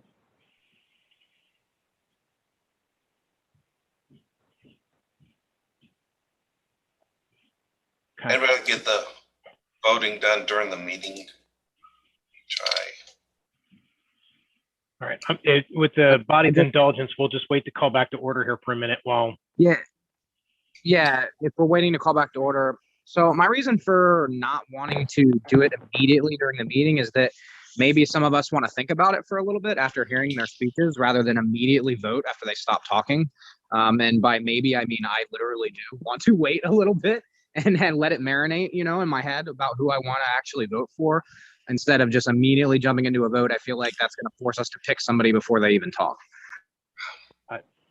I get where you're at with that. I think the problem is that we're going to have to take some sort of action. Well, the open vote ballot could be started. I'm just saying, don't close it until, you can vote whenever you want. You want to vote while they're talking, fine, whatever. But right. I just, I think 12 Mountain Time Monday is, that's going to be like an extra 12 hours. I mean, if we're to the point where we don't want to even wait the extra 12 hours, that's fine. But that's just my suggestion personally. My only thought on it is that the new chair, whoever it becomes, may want to say some words. And that was kind of my thought on it. Just typically when somebody becomes the chair, they get to say like, hey, I'm so glad to be here and we're going to do awesome stuff and, that type of stuff. So I'm with Dustin. No, I want some time to think about it. Okay. Well, I mean, and maybe Well, we will have 3 days between the close of the nomination and the meeting. That's not after hearing them though. Right. Well, we can talk to them during that time. I get a Why are we feeling. doing speakers then? If we're going to talk, I get a You feeling. don't have to have speakers. They can choose. Some of them might choose not to. Either way. I get a feeling we're going to be hearing from all of them after nominations are closed. Right. I understand where Mr. Nana and Ms. Harless are coming from, but I have a feeling before we get to that meeting on the 11th, we're going to know everything about these people that we need to know. Then I would move that we don't put, then I'm going to oppose anything in the motion that grants them speech time then, if that's the case, and if that's the feeling of the body, which is fine with me because that saves me time. No, I disagree with that. I think we should give them some time at the meeting. It doesn't have to be 10, 15 minutes a piece. It can be a couple of minutes, almost like a final closing. They're going to have, nominees will have all kinds of options between Wednesday and Sunday or whatever day it starts. Social media, Twitter, emails, phone calls, they have plenty of time to make their case. They should have a right to speak at the meeting, possibly for a couple of minutes to make some final arguments. Right. But I don't see where I don't see where I'm going to need an additional 12 hours to make a decision. That's all I'm saying. So very quickly here, Mr. Hagan, have we successfully delayed long enough to get something in writing to the secretary? Okay, put up something into the chat. Just to make a point here, clarification, the LNC meeting that was scheduled for the 11th is actually set for, it was an evening meeting for 7 p.m., which is that was what we were doing with our first. 7 p.m. which time zone? Probably Eastern. Probably Eastern. Usually Eastern. Although if it's on my calendar as 7 to 9, that's probably 8. That's why I asked. Yeah, it's 8 Eastern. That was what we were doing with our first Sunday of the month meetings. And let me check the agenda. Why did I do that? I made it so specific. It was so dumb. Okay. Right now I have it. I made it specific that says LNC meeting scheduled for 9/4 to 9/5. So when we get back to order here, we've got a motion in chat. Ms. Harless, were you able to capture that from the chat? Yes. Perfect. All right, so let's come back to order. Let's finish this item of business, and then we'll see what we need to do about that meeting immediately after, because I agree that I don't want to be on a meeting till midnight pretty much ever again. So yeah, let's come back to order. I think everyone has definitely had ample time to return. Mr. Chair, may I make a point? It's Mr. Brown. Yes, go ahead, Mr. Brown. Just want to point out, if you do the voting by open vote after the meeting adjourns, you should provide for some means for someone, either the chair or the secretary, to officially declare the result. You might have your normal procedure of doing that, but normally voting results have to be declared in a meeting. And if the meeting adjourns first, that's not possible. So I would just suggest maybe a provision that lets the chair or secretary declare the results. Right. And Mr. Chair. Yes, Ms. Harless. What our custom has been, because the secretary can't declare results, is I send you the all the data from OPA vote, and we make sure we both understand it. And then in the past, our former chair has announced the results on the email list. That's how we've handled this. Okay. I'm amenable to that if that's amenable to this body. And I would ask everyone, there's a way for everyone to get what they want. I know some people don't need extra time, some people do. And I think a little consideration of everyone's differing styles could go a long way. All right, well, let's do this. Let's call ourselves back to order. It is 1:38 p.m. Eastern time. It is definitely libertarian time on that return time, but that's okay. Mr. Hagan, you were up next, and I believe you have prepared a motion that has been sent to the secretary via the chat. Would you mind reading the motion? Correct. I move to amend the motion so it will read, nominations for chair will be open for 10 days via the business list. Speeches by nominees will be given at the July 11th meeting with voting to follow by open vote with IRB.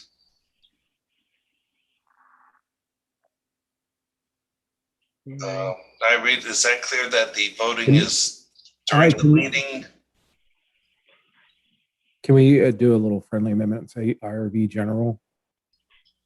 General, with general IRB? Yes. Point of information. Yes, Ms. Adams? Nominations will be open for a certain time and accepted from whom? Okay. According to our rules, only LNC, the LNC is the body that can appoint. So that is the question. We talked about this. I realize we talked about it, but I We didn't get an don't answer. recall a resolution, and I would like to have one. I agree. All right.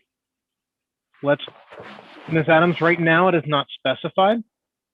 So by default, I would rule that it is the members eligible to vote are the members eligible to nominate. And so it would work just like a vote. So for instance, if you made a nomination and then Ms. Bilyeu made a nomination, Ms. Bilyeu's nomination would override yours, just like a vote. I think that's probably the right way to do that, given our framework. That said, we've got an amendment on the table. It has not been seconded yet. Currently no elimination.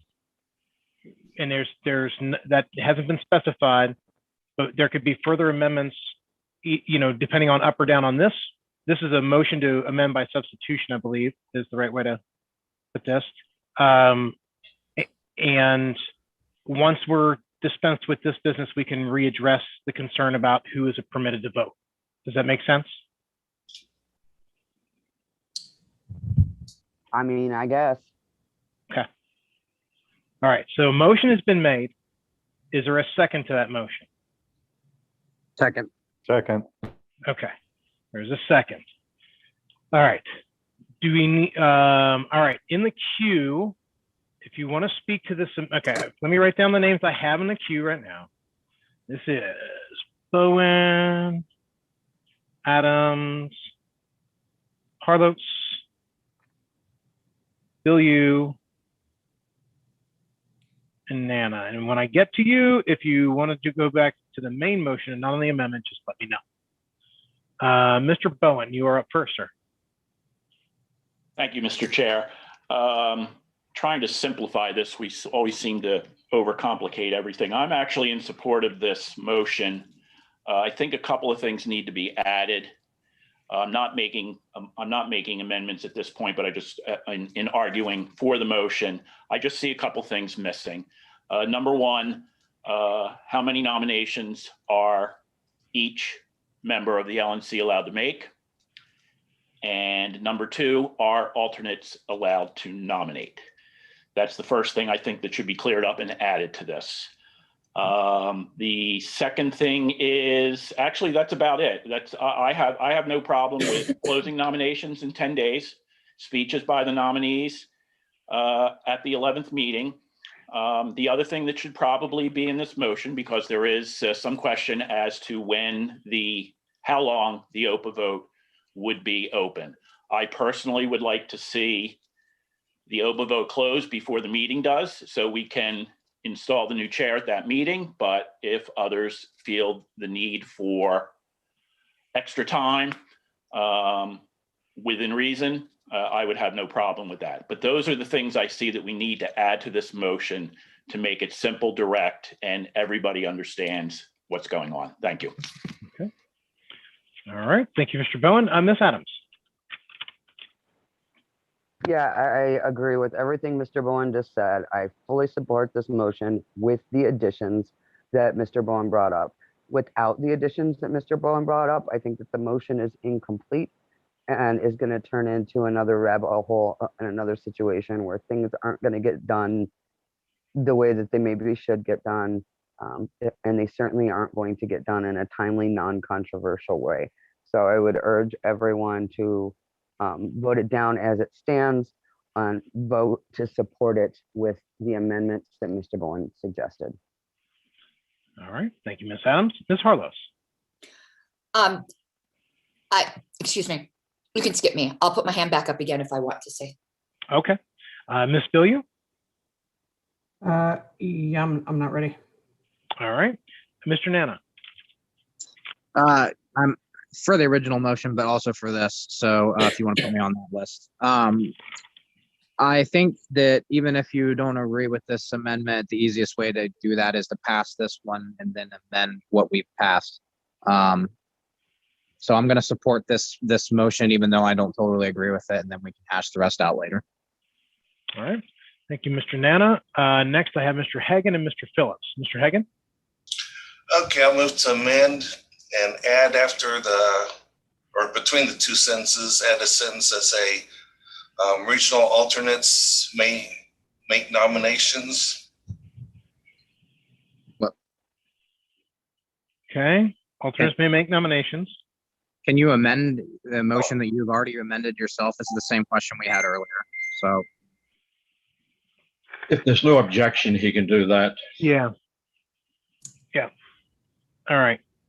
Go ahead, Mr. Hagan. I think you said two things you were adding. Alternates may make nominations, and then what was the other thing? I wonder if it should be a separate vote or I'll let someone move to divide if they don't like this. Then at the end, voting to follow by open vote with IRB, with voting to conclude before the end of the meeting. Meeting. Okay.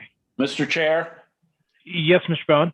I'm sorry. The other issue that I had brought up, I just wanted to make sure the body is aware, is the number of nominations being added to that. So Mr. Hagan, if you'd like to amend, I would have no objection. Sure.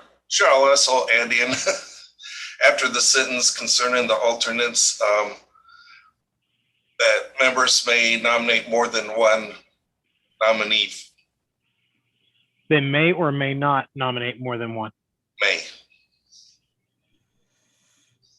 Then what's the point of the alter? Yeah, I don't understand the alteration if it's not the limit. Yeah, that is actually a good point. So unless you're trying to limit the number of people, unless you're trying to limit the number of people, that sentence would be just extra. Yeah. Because otherwise it's unlimited. Mr. Chair? Yes, Mr. Bowen. I'm not sure, maybe I didn't explain myself correctly. I am in favor of LNC board members nominating more than one person. That's where I was getting at. Obviously, that's up for debate. Right. So, all right. If I may make a suggestion, we can do this one of a couple different ways. Let's do this with if we can do this as Mr. Hagan had proposed, the amendment that alternates may make nominations, and that following the last sentence about IRB, with the ballots to close or the election to close before the end of the meeting. If we can get that amendment dispensed with, get back at least into the first level of amendment, if not maybe back to the main motion, and then we can have the discussion about how many people. Is that okay with everybody? Just Chair, there's a point of information. Okay. Ms. Bill, you put a suggested amendment in chat, and I think it would be very good and something that should be supported. I think she read my mind, and since mine has not been seconded yet, is that correct? I believe you are correct. I think what Ms. Bilyeu typed in was what I was about to amend it to say. I am so confused where we're at right now. All right, Mr. Chair. Is point there of- we could just point hit of- reset and like, because Yeah. there's amendments flying all over the place. They're Yes. they're out of order because other people aren't getting to do it. They're completely unrelated. I would agree with the secretary. I think you got to start going down the list of hands. I understand, and I'm trying to do that. I was on Mr. Hagan, and he was making this amendment, and then it got out of hand because there were friendlies being thrown at it, which is the difference between being the committee of the whole and being here. So I'm gonna hold this a little tighter now because we voted to go out of committee of the whole. So Mr. Hagan was making an amendment. He was working on the wording, and now has suggested that the wording that Ms. Bilyeu has put into the chat, which currently on my screen anyway is about 7 messages back or so. It begins with from Ms. Bilyeu that says suggested amendment. Nominations for chair will be open for 10 days via the business list. LNC members and alternates may submit 1 nomination each. Speeches by nominees may be given during the July 11th meeting, with voting to follow by OPA vote using IRV. Voting will close before the end of the meeting. Okay, Mr. Chair. Yes, Ms. Harlos, sorry. I'm just wondering if the body can agree that we're not in multiple levels of amendment right now and just pretend like this is the motion that came out of committee of the whole, because otherwise it's incorrect. It's not an amendment, it's a substitution. You can't do a substitution as a second level amendment. We're in a mess right now. Can we just please reset? All right, let me do. This is meant to be the clarifying the language as a suggestion to help Mr. Hagan with his. Yep. All right. Let's do this. Just for the sake of cleanliness, what has been proposed so far before Mr. Hagan brought amendments essentially was that the nominations 10 days for business, the speeches at the July 11th meeting, and that voting would be by general IRV. And I believe that that's going to have majority support to become the main motion. And then there's obviously an intent and desire to have more added to this or changed. But I agree with Ms. Harlos. Roberts gets a lot easier if we avoid the multiple layers of amendments. And if it's amenable to, if the body is cool with this, I would really like to just stick to only 1 layer of amendment at a time because things get weird in that second layer of amendment. Well, and it was just out of order what he had done. I don't care about second levels of amendments, but. Well, so what he was really trying to do was just add a couple of sentences. What he wrote was the entire thing as amended, if it passed. And so that, or what Ms. Bilyeu wrote. So that was why it was confusing, because it's not really a substitution. It's that she put the whole thing together. No, it's a substitution because he made changes in totally different subject matters and totally different areas of the motion. That's not an amendment. All right. Point of inquiry. So, point of inquiry, Mr. Bowen. I feel responsible for all this, so I'm going to ask, is it in order for Mr. Hagan to reconsider and rescind his motion and then have Ms. Bilyeu put her motion into discussion? I'm just asking. It's technically not in order. It could be done without objection, but it could also be just as easy if we just get out of this amendment, get back to the main motion. And then now that we have some wording that is proposed, if somebody wants to move that, they can move that as amend by substitution at that point. Point of order. Yes. Yes. It's my understanding that Mr. Hagan's amendment had not yet been seconded. That is correct. We are the one language layer. that I put in the chat was the language that I believed he was putting in there. His was a substitution because it did amend multiple parts of the original. Okay. What This I is put also a was not meant to replace his. It was meant to pull in all the pieces that he was trying to bring in on the fly. All right. So untangling this, Ms. Harlos, follow me here and see if I've got this wrong. We came out of the committee of the whole. We returned to the main motion. Mr. Hagan made a motion to amend the main motion. And it sounds like, did anybody second his amendment? Yes. There were multiple seconds. I mean, without going Yes, back to I the personally recording. seconded it. Yes, I seconded it, and then we Okay. tried to change it after it was seconded. That's where this issue is arising. Okay. So let's do this. Let's dispense with the amendment and get back to the main. And then obviously there is a desire to add or amend further, and we can discuss it at that time. As long as no one objects to the nomination being 10 days, speeches July 11th, and the voting is going to be by general IRV, right? Those were the three things that were outlined in the amendment that has been proposed. Then it won't be out of order to reconsider, or it would be out of order to, God. It can be amended further, Mr. Chair. Yes. Because we're just doing a substitute at that point, so we're good. Correct. So how about we just vote and get out of this mess and get back to the main motion, and then we figure it out from there. Please. Everybody? Okay. So Mr. Hagan, since you made the amendment, I don't even know what the call queue is anymore. Let's see here. I'm trying to find what it is. All right, it was Hagan, then Phillips was next. Yes, and I was just going to say what you just said, and I was going to call the question. Perfect. That's what I was hoping, the words I would hear from your mouth. There has been Mr. Phillips calls the question. Is there a second to calling the question? Second. All right, there's a second. Is there objection to calling the question? I am not hearing any objection.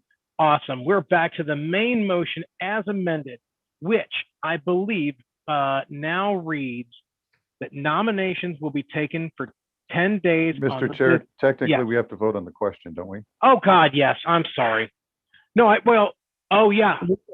God, yes. Sorry, I'm getting all flummoxed. We called the question, but we haven't voted on the question itself. Yes. Thank you. Thank you. Yes. All right. I'm going to take a drink of water for just a moment. Okay. So we called the question on the amendment. What we need to do now is actually vote on the amendment. Debate is closed. Now we're voting on the amendment. The amendment is an amendment by substitution, I believe. And Madam Secretary, do you have the wording of that amendment handy? Or okay, perfect. Would you mind reading it, please? Nominations for chair, you're talking about, okay, yeah, nominations for chair will be open for 10 days via the business list. Speeches by nominees will be given at the July 11th meeting, with voting to follow by open vote with general IRB. Perfect. Okay. So voting yes, we'll make that the main motion. Voting no, we would return to what we had before, which was not as defined. Is there any objection? Yes. So that is a very good question. Is there objection to adopting this amendment, making it the main motion?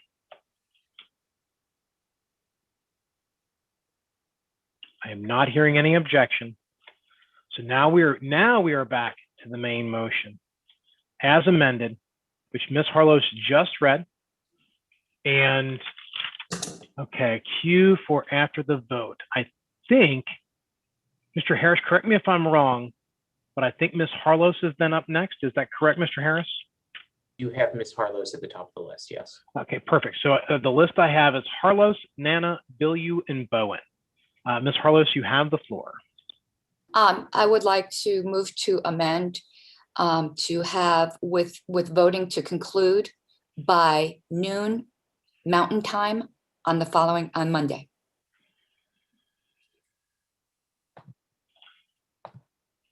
To conclude by noon Mountain Time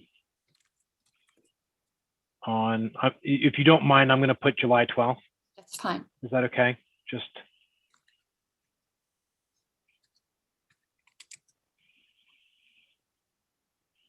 Okay.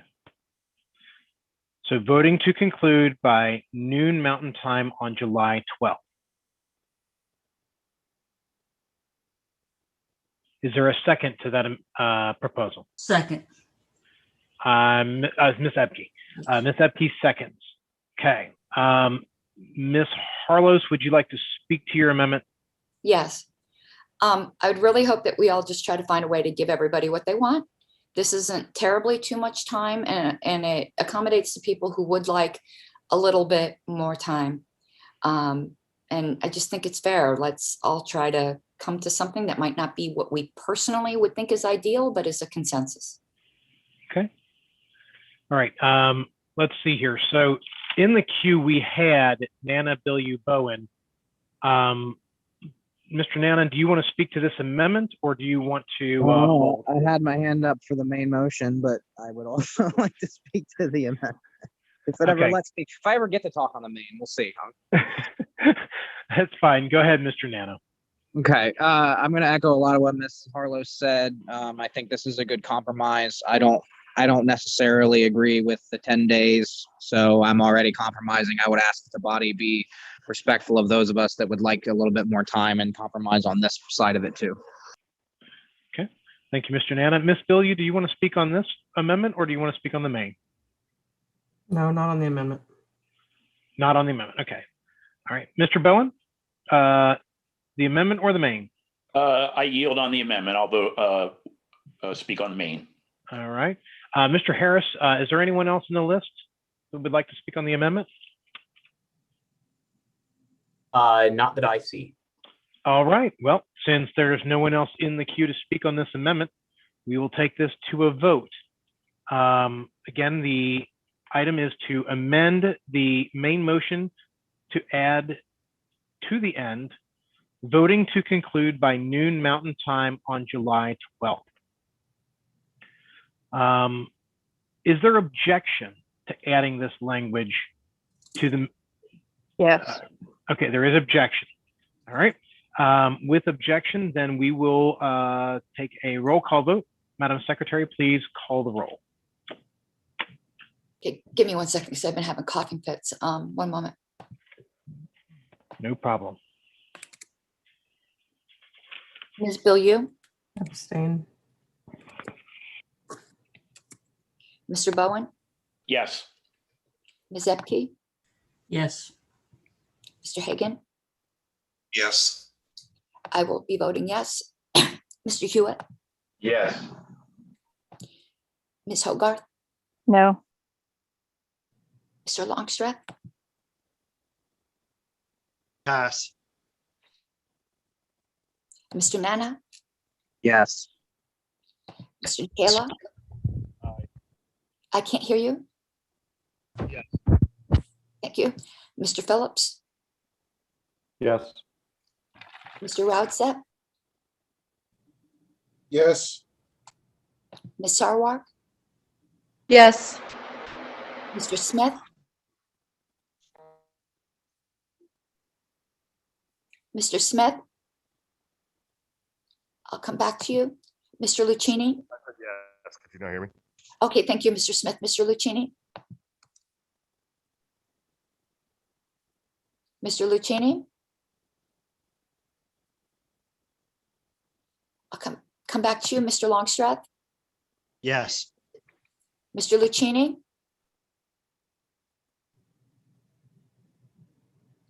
Okay, Mr. Chair, without the vote of Mr. Lucchini, it's 12 to 1 to 1.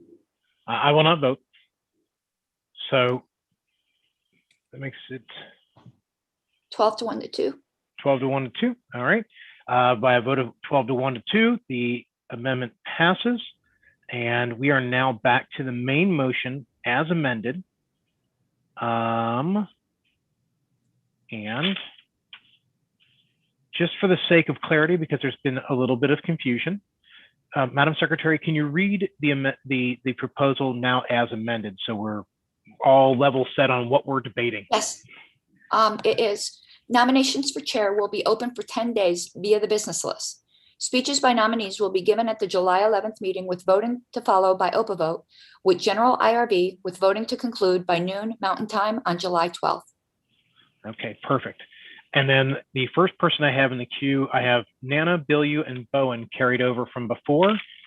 And let me double check my signal to see. Oh, actually, it looks like I have Harlos actually first. I'm sorry. Well, no, Harlos is from before. I know that. Yeah. I have to be first at this point. I have. There's no other way. Yes. So, Mr. Nana, you are up. All right. So I have an amendment to offer. I'm going to try to thread the needle here and do the compromise thing. Some people want to limit it to one. Some people don't want it to be limited. So I would move that the motion be amended to read: nominations for chair will be open for 10 days via the business list. LNC members and alternates may submit 2 nominations each. Speeches by nominees may be given during the July 11th meeting, with voting to follow by open vote using general IRV. Voting will end at noon Mountain Time on July 12th. Clarification, did you mean up to 2? Yes, up to 2. 2 is maximum. Yeah. Second. All right. So there's been a motion and a second a motion to amend in a second. And I'm just trying to make sure we have that. Madam Secretary, did you catch all of that language? Well, from what I heard, correct me if I'm wrong, it was just one sentence that was added. That is correct. I just want to make sure I want to make sure I heard it, which was LNC members and alternates may submit up to 2 nominees. And then I missed nominees. So we have there's a motion to amend to add that as the second sentence. And it has been seconded. And it says here, the only hands remaining are Bilyu and Bowen. All right. Does anybody want to, Ms. Bilyu, did you want to speak to this amendment or back on the main? I was trying to keep track of what Mr. Nana was saying in the chat, so I don't know if he wants to look at what I just put in there and see. You got it. Well, what you typed up is exactly what I was trying to do, but I kept general before IRV. I didn't want to. That's the only thing you missed, which was the carryover first. Okay. But so I just want to make sure that the secretary sees that. So just add the word general before IRV. Yeah, that's exactly what I have. Okay. Thank you. Perfect. All right. So Ms. Bilyu, did you want to speak to the? Did you want to speak to this? Okay. Okay. I have nothing else. All right. Thank you. Mr. Bowen, did you want to speak to this amendment or to the main? I'll speak to this amendment. Just Okay, wanted to say I will support Mr. Nana's amendment. I think it's a good compromise. Okay. We don't want that could be a potential of up to 46 people. I doubt it will be that, but it does limit, and I support it. Thank you. Okay, thank you. And I apologize, Mr. Nana. I should have given you the opportunity to speak in favor of your amendment. Do you have anything to add there? I'm sorry. No, just that this is the best compromise I can think of, and I urge its passing. All right. Does anybody else want to speak on this? I'm not hearing anything, and Mr. Harris isn't sending me any messages from afar. So with that, then we will move this to a vote. And I will try. Is there objection to this proposed amendment?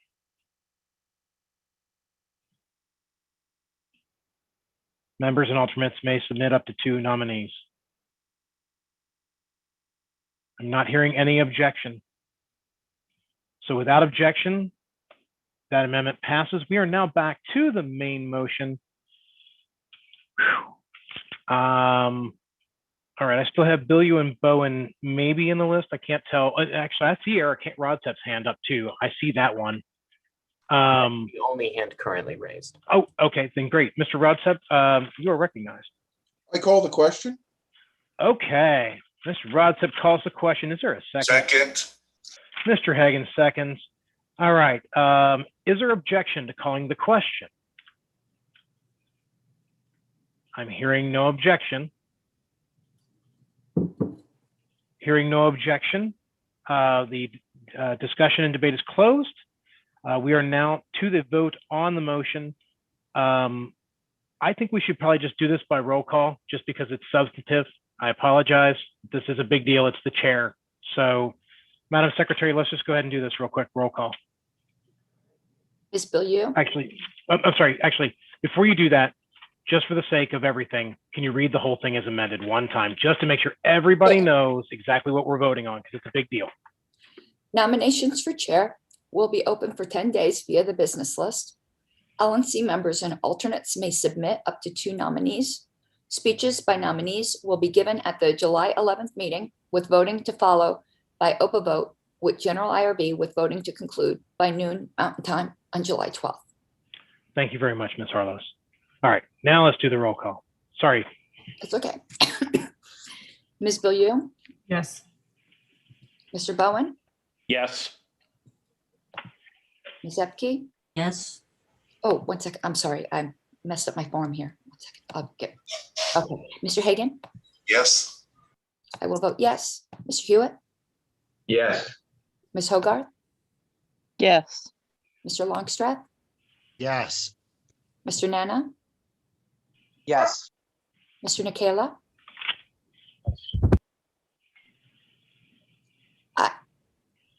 Was that a yes? Yes. Thank you. Mr. Phillips? Yes. Mr. Radza? Yes. Ms. Sarwark? Yes. Mr. Smith? Yes. Mr. Lucchini? Yes. Mr. Chair, it's 15-0-0. I will not vote. Okay. Does that make Mr. the Chair. tally? Yes. I have a motion. Okay, let me read the final on this and then I'll get right to you. Ms. Harlos, by my not vote, does that count as an abstention? Yeah, Okay. it will be 15-0-1. All right, by 15-0-1, the LNC adopts the mechanism by which we're going to get our next chair. All right, and I think that was with Mr. Longstreth. Yes, due to various time constraints expressed by various members on this committee, Yeah. I would move that we take the remaining agenda items and sort out what we can by email, and anything that is not able to be sorted out by email be discussed at our next scheduled meeting on July 11th. Okay. That is a motion that has been made. Is there a second? Second. Can I get a point of information, sir? Go ahead. What are the remaining items on the agenda? Our LNC meeting scheduled for the 4th and 5th, we cannot do in Reno because there's no space at the hotel. We had the LPNH investigation committee. We have vacancies on LNC subcommittees, a question about what to do with the chair's advisories committees, and public comment. That is the remainder of the agenda. I withdraw my second. I forgot something that's on there that we need to deal with. Okay. So is there a can you withdraw a second? I guess I'll let it go. Anyway, okay. Is there a second? I'll second. Okay, Ms. Epke seconds.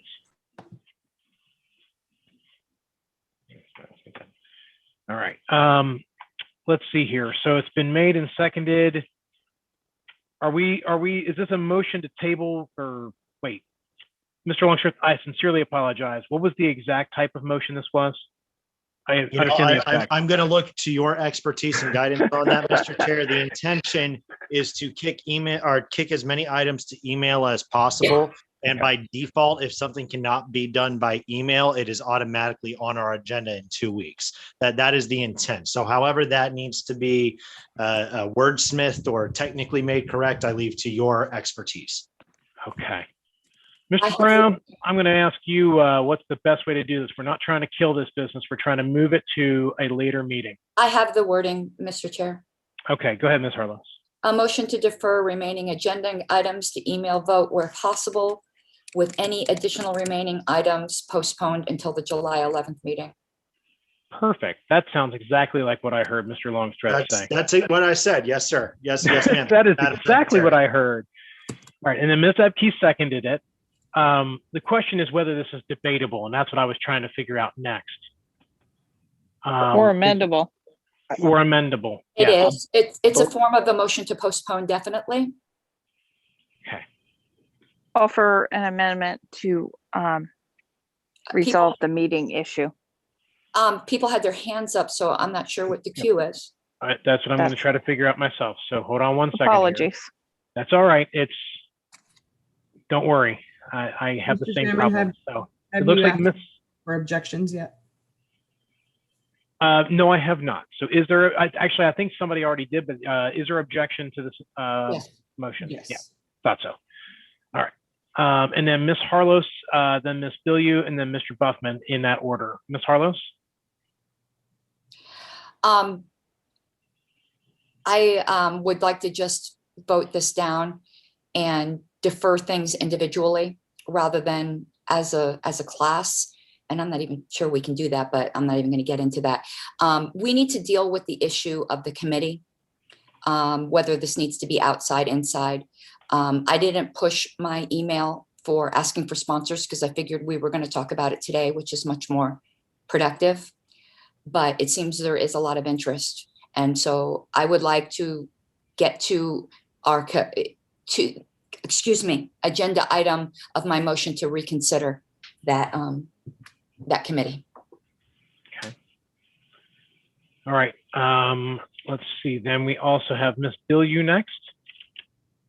Yes, I am amenable to pushing everything that's on the agenda for today to the list or to the next meeting, with one exception, and that is the selection of the location for the next LNC meeting, for the September meeting. I feel like we try to come up with locations and sort this out on the email list, and we have not been successful at that to any large degree. So I would like to hash out the September meeting today.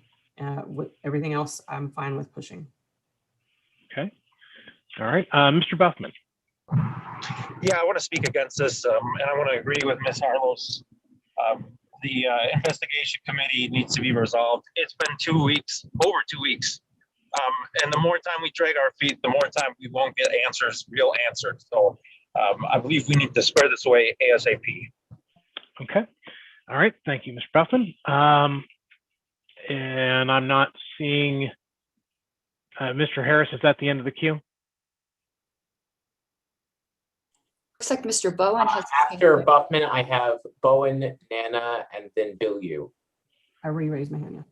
Bowen, Nana, Bilyeu. All right. Mr. Bowen, you're recognized. Thank you, Mr. Chair. I concur with Ms. Harlos and Mr. Buckman. I believe that the investigation committee is something that needs to be handled immediately. Thank you. Okay. Mr. Nana?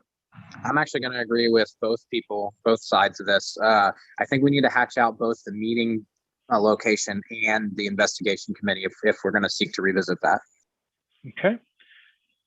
Ms. Bilyeu.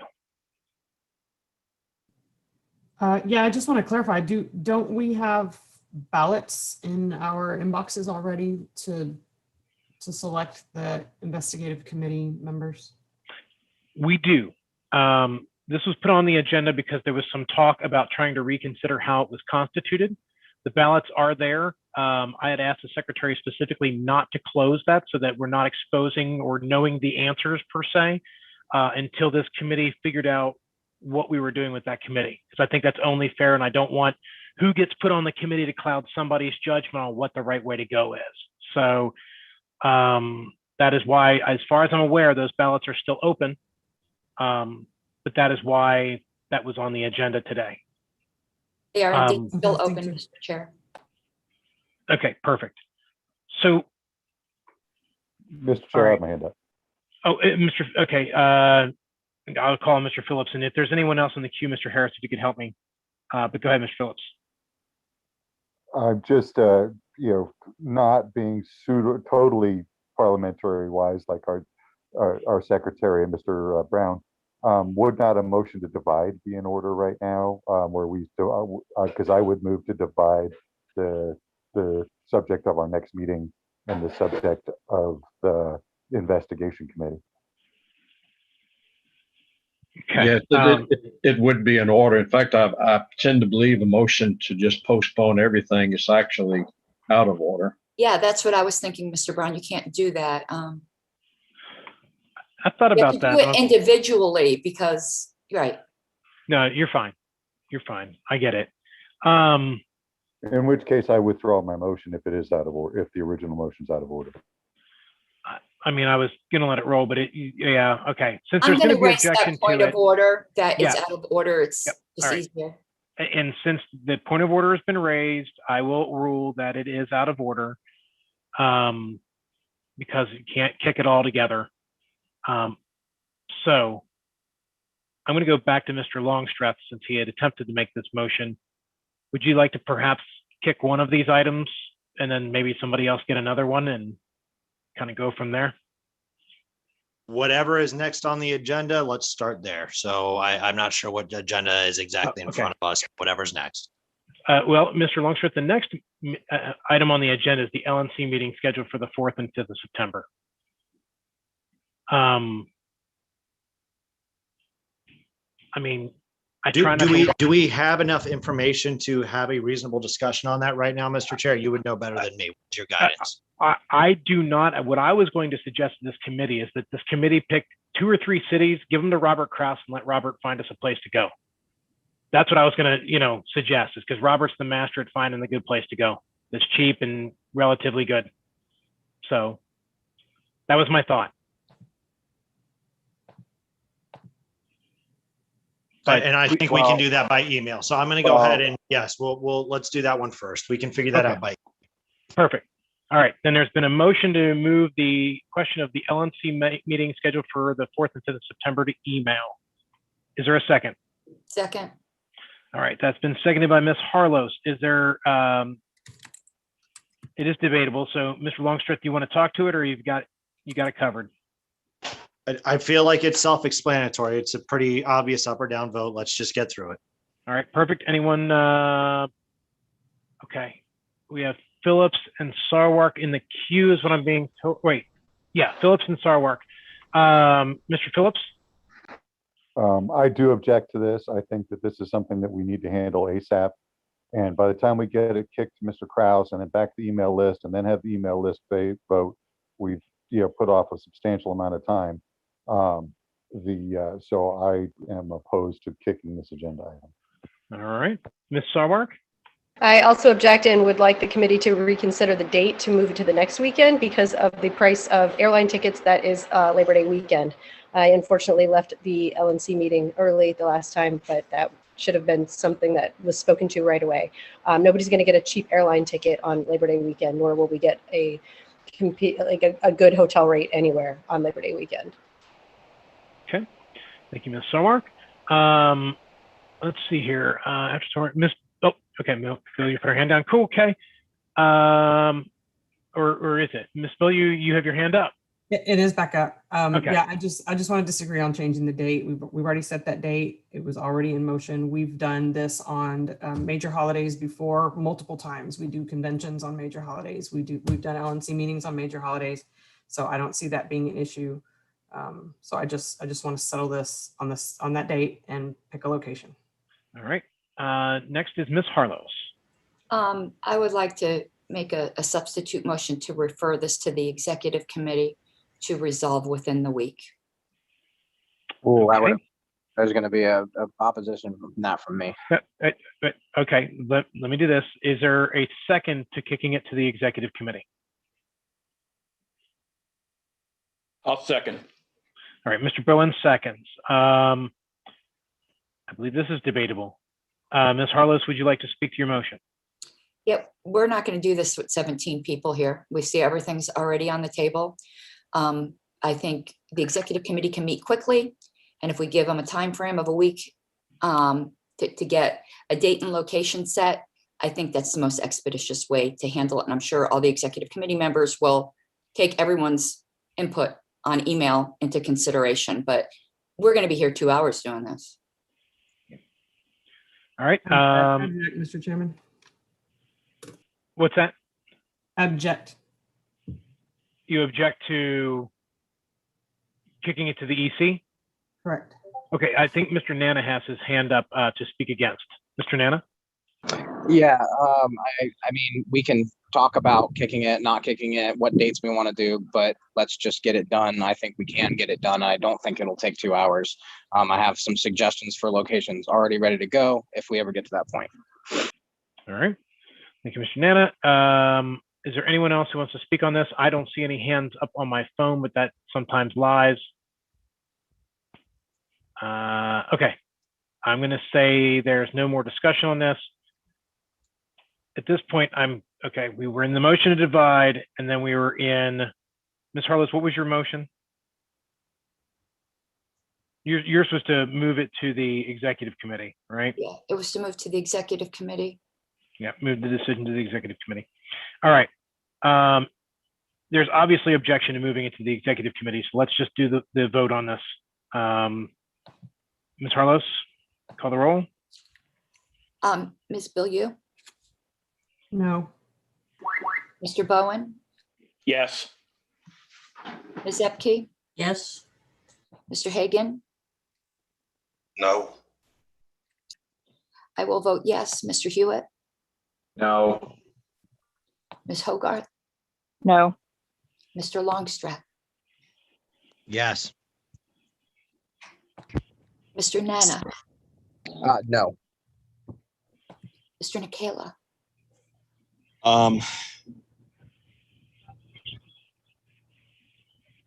No. Mr. Phillips, No. Mr. Ratsip, Abstain. Ms. Sarwark. I apologize, my internet went out. Are we voting on kicking it to the executive committee? Yes, ma'am. Okay, I'll vote no. Thank you. Mr. Smith. Mr. Smith, I'll come back to you. Mr. Lucchini, No. Mr. Smith. Okay, without Mr. Smith voting, Mr. Chair, it's 4 yes, 9 no, 1 express abstention. Okay, and I will not vote. Okay, that will be 4-9-2. All right, the motion to move to the decision to the executive committee fails by a vote of 4-9 to 2. And we are back to the question on the motion to divide and Well, to postpone to to July postpone. 11th. Yeah, I had the wrong thing written down here. Sorry. I mean, email, excuse me, not July 11th. email. Postpone to email. Yep. Back on that question. Is there any further discussion or debate? Looks like there's a queue forming up. Okay, Phillips and then Nana. Mr. Phillips, you're up. I'm sorry, my hand was up to be after this was settled. Okay, after this question of the postponing to email. Correct. Okay, perfect. Mr. Nana? Mine's the same as Phillips once we get back to the motion. We are, I'm sorry. So- We are back to the postpone to email on the. Okay, well, I oppose postponing the email, but my hand's going to be up for other things. Okay. All right. Is there any further discussion on postponing the discussion about where to hold the LNC meeting to email? Not seeing any further discussion. Nobody's hitting me. Okay, then we're going to vote on this. I already know this is divided, so let's just do the roll and be done with it. Ms. Harlow, Can you restate? Sorry. Oh, go ahead. Yes. This is a motion to move the LNC meeting scheduled for 9/4/95 agenda item to postpone it to email. Thank you. Are you ready for me to take the roll, Mr. Chair? I believe so. Ms. Bilyeu, No. Mr. Bowen, Yes. Ms. Epke, Yes. Mr. Hagan. No. I will vote yes. Mr. Hewitt, Excuse me, repeat that, please. I'm sorry. I'm asking for your vote. Yes, again, can you repeat what the vote's on? I'm sorry. It is to postpone the discussion of the next LNC meeting of September 4th through 5th to email. Yes. Ms. Hogarth, No. Mr. Longstreth,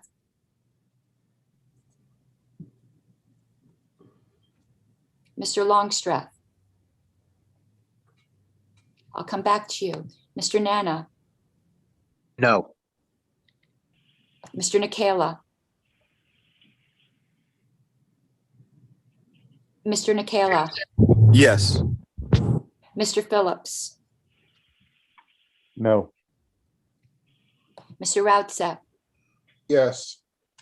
Ms. Sarwark, Yes. Mr. Smith, Yes. Mr. Lucchini,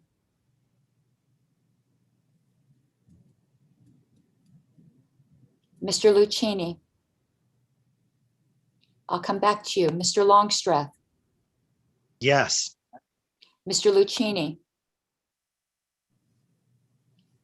Without Mr. Lucchini's vote, Mr. Chair, it is 9 yes, 5 no, no abstentions. All right, chair will not vote. So that is Or I will not vote. 9-5-1. 9-5-1. Motion 9 to 5-1. The question of postponing the discussion of rescheduling the LNC meeting is moved to email. All right. Next on the agenda, and I know I think Mr. Phillips and Mr. Nana wanted to speak or do something once we got out of here. My speaking was subject to the result of that vote. I no longer need to speak. Okay, perfect. Mr. Nana, do you still need to speak? So the next on the agenda, correct me if I'm wrong, is the investigative committee, right? That is correct. I have a motion that pertains to that. Okay, well, we are there right now. Okay. LPNH Investigation Committee is the topic du jour. Okay, having voted in the affirmative for that motion, I am now moving to reconsider that motion. I would like to change the investigative committee to an independent outside board or firm or whatever it ends up being, but not the current setup. Second. But just FYI, you don't need to be on the affirmative side in a different meeting. Mr. Chair, this actually, the motion to reconsider would be out of order at this time. It would need to be a motion to amend or rescind something previously adopted. Yeah, that's what I was wondering. So I apologize. All right, so in this case, I think it's going to be an amend. Correct. A previous action. If somebody could put the language that we did pass in the chat, I can put my amendment to that in the chat in response. Oh, I emailed that to the list earlier today. Give me a second. I'll have to navigate away from Zoom to get to that. Hold on.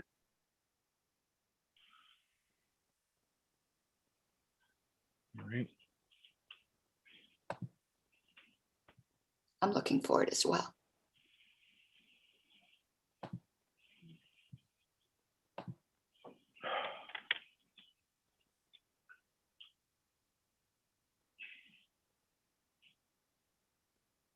I sent it this morning. Where the heck is it? I believe I located it. It was, let's see. The LNC shall appoint 3 members to lead an ad hoc investigative committee, which shall provide, yeah, this is it.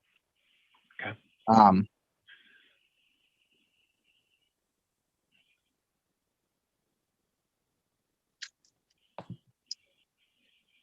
All right. Are you going to send me your revised wording, Mr. Nana? Yeah, it's going to take me a second because I didn't anticipate having to copy paste this from mail and then edit it on the fly. I can give it to you verbally, I suppose. I mean, this motion is huge. Holy crap. I know. I need it. I need it in writing. Yeah, give me a second. I will just hammer it out writing it to save us time if you want to. Give me a second here.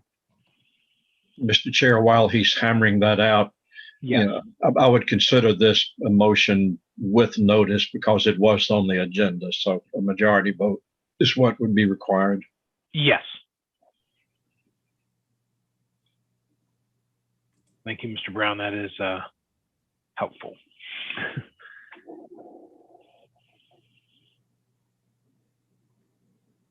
And I can't enter it into the chat because it's too long. So, can you email it to me, please? Oh my gosh. All right, let me do this verbally and then okay. No, I mean, point of information, Mr. Chair. Point of information. Thank you. Just so everybody knows, the email that Ms. Harlow sent is dated Saturday, June 26th at 6:34 p.m. It is headed with final wording of motion passed last week, if people are looking for it in email. All right, so this is going to be the new wording. I'm going to try to change as little as possible. So it will now read, the LNC shall appoint an outside investigative committee, which shall provide an independent and thorough investigation into the events which led to the splitting of the Libertarian Party of New Hampshire affiliate. The Libertarian National Committee shall vote on the investigative committee immediately following the passage of this motion. And then the LNC member part would be moot. So it would strike from no LNC members all the way through the rest of that paragraph. Then it would read, the rest would read, the purpose of the committee will be to provide recommendations to the LNC, JC, and bylaws committee to resolve any repealed issues, as well as set forth a model of investigating internal matters. The committee shall form a timeline of events starting at the LP New Hampshire 2021 state convention until present. Determine the involvement of LNC members in LPNH leadership, interview pertinent members of both organizations, review any pertinent party run or personal electronic communications of the parties involved, and set forth a model of investigating internal issues not covered by the judicial committee, bylaws, and policy manual. The investigative agency / committee shall be granted access to and review any party emails and communications. The LNC shall direct communications, the LNC shall direct Executive Director Tyler Harris to assist in the procurement process. During the course of the investigation, the investigative agency / committee may seek permission to access any LPNH assets they deem pertinent by the appropriate local affiliate officials. The investigative agency / committee shall report back to the LNC for a debriefing of the findings, recommendations, and final thoughts upon the investigation being determined complete by the committee. The committee shall disband upon its final report. Actually, you could probably strike the last sentence because we're not going to be disbanding an agency. I need something in writing. I understand. It's going to take me several minutes to copy paste this, and then okay, because I can't put it in the chat, unfortunately. Can I point of inquiry? Point of inquiry. Can I motion a 5-minute break so that Mr. Nana can get his thoughts together?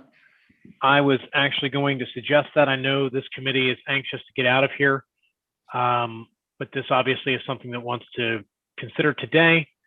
I'm hoping that the rest of the agenda will be able to kick out, and then I will definitely stick around for the public comment portion. I know some others don't have time, but I can stick around for that. So I'll do that in the car. So yeah.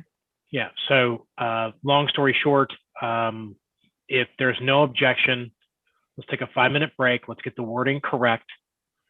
And then what time is it? And I mean a real 5-minute break this time. So it is 2:35. And so at 2:40 and some change Eastern time, we will return. Is that okay with everyone? Is there objection? Okay, and Ms. Bilyeu, I do see your hand up. It looks like after Nana, I have Harlos, Bilyeu, and Hagen. We are recessed for 5 minutes, and I mean a real 5 minutes, which literally just turned over to 2:36. So we're 5 minutes from here, 2:41 on the dot. We're back. And Dustin, since we're out of the meeting, one thing I would note is that you're not, in this scenario, I don't think we're appointing a committee. You're hiring an outside agency. I got you. I got you. Pointing that out, that that's a little different. It's not. I got you. And Mr. Chair. Yes. Just an FYI, at 3, I'm going to need to be given a few minutes to transition to the car.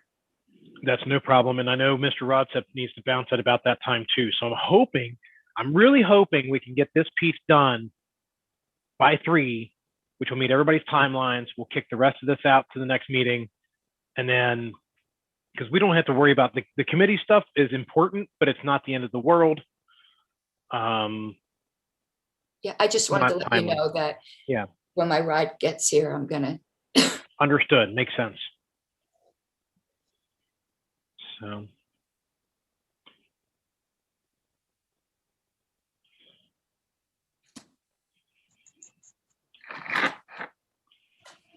I hope Dustin's furiously hammering away on his phone. Still typing. I think I'm almost done.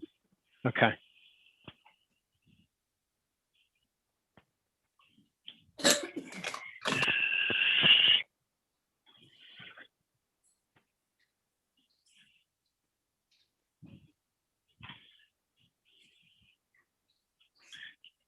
So while we're waiting, I'll note that chairing a committee of this size is a little different than committees I've chaired in the past. Most of them have been, I think the largest was 10 or 11 people. I think I have the language now sent in the same, it is in the same thread that she originally sent the wording to us in. Okay. Susan then bumped very helpfully for us. Nice. So Ms. Harlos, Mr. Nana says that you should have the amendment in your email. I'm gonna go look right now. The proposed amendment. I do have it, and I'd just like to ask the body, if for some reason my car connection doesn't work, I see Miss Matson is here, if they would permit her to take over secretarial duties in my absence, if for some reason I do not reconnect. Okay. We can ask that when we get back to business, but I didn't ask her, but I can't think of a better person if she accepts. See what happens when you show up to a meeting, Alicia. Voluntold. Voluntold. That'll teach me. So I left the word committee everywhere and just put agency / in front of it, just in case. Just that's fine. If we want to get rid of the word committee, that's fine. Actually, I missed one. I see you missed a few. I'm taking care of that. Perfect. Thank you. Yeah, I missed a couple of them. Got about a minute and a half until we come back, just as a warning to everybody.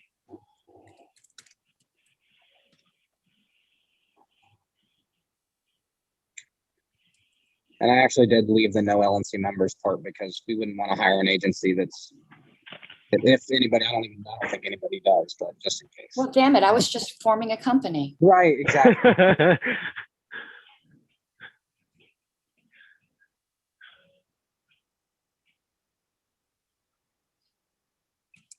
I'm waiting for my clock to tick over, and now give that's the 1 minute warning right there.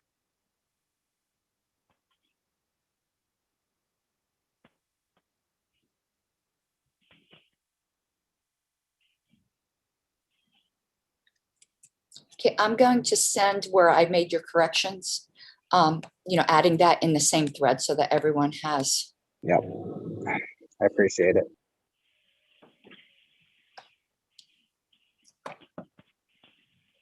And of course, I would like to speak to it when we get a chance.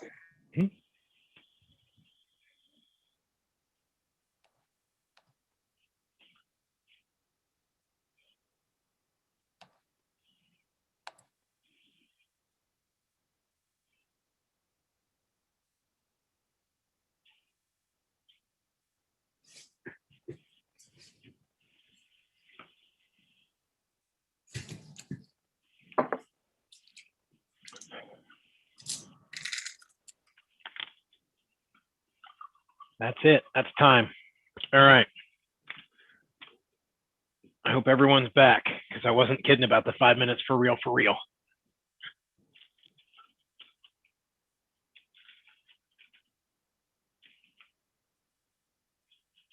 All right. If I can get my phone to stop falling down. Here we go. All right. Okay. So updating the queue after Nana. Okay. After Nana is Harlos, Bilyeu, Hagen, Buffman. Okay.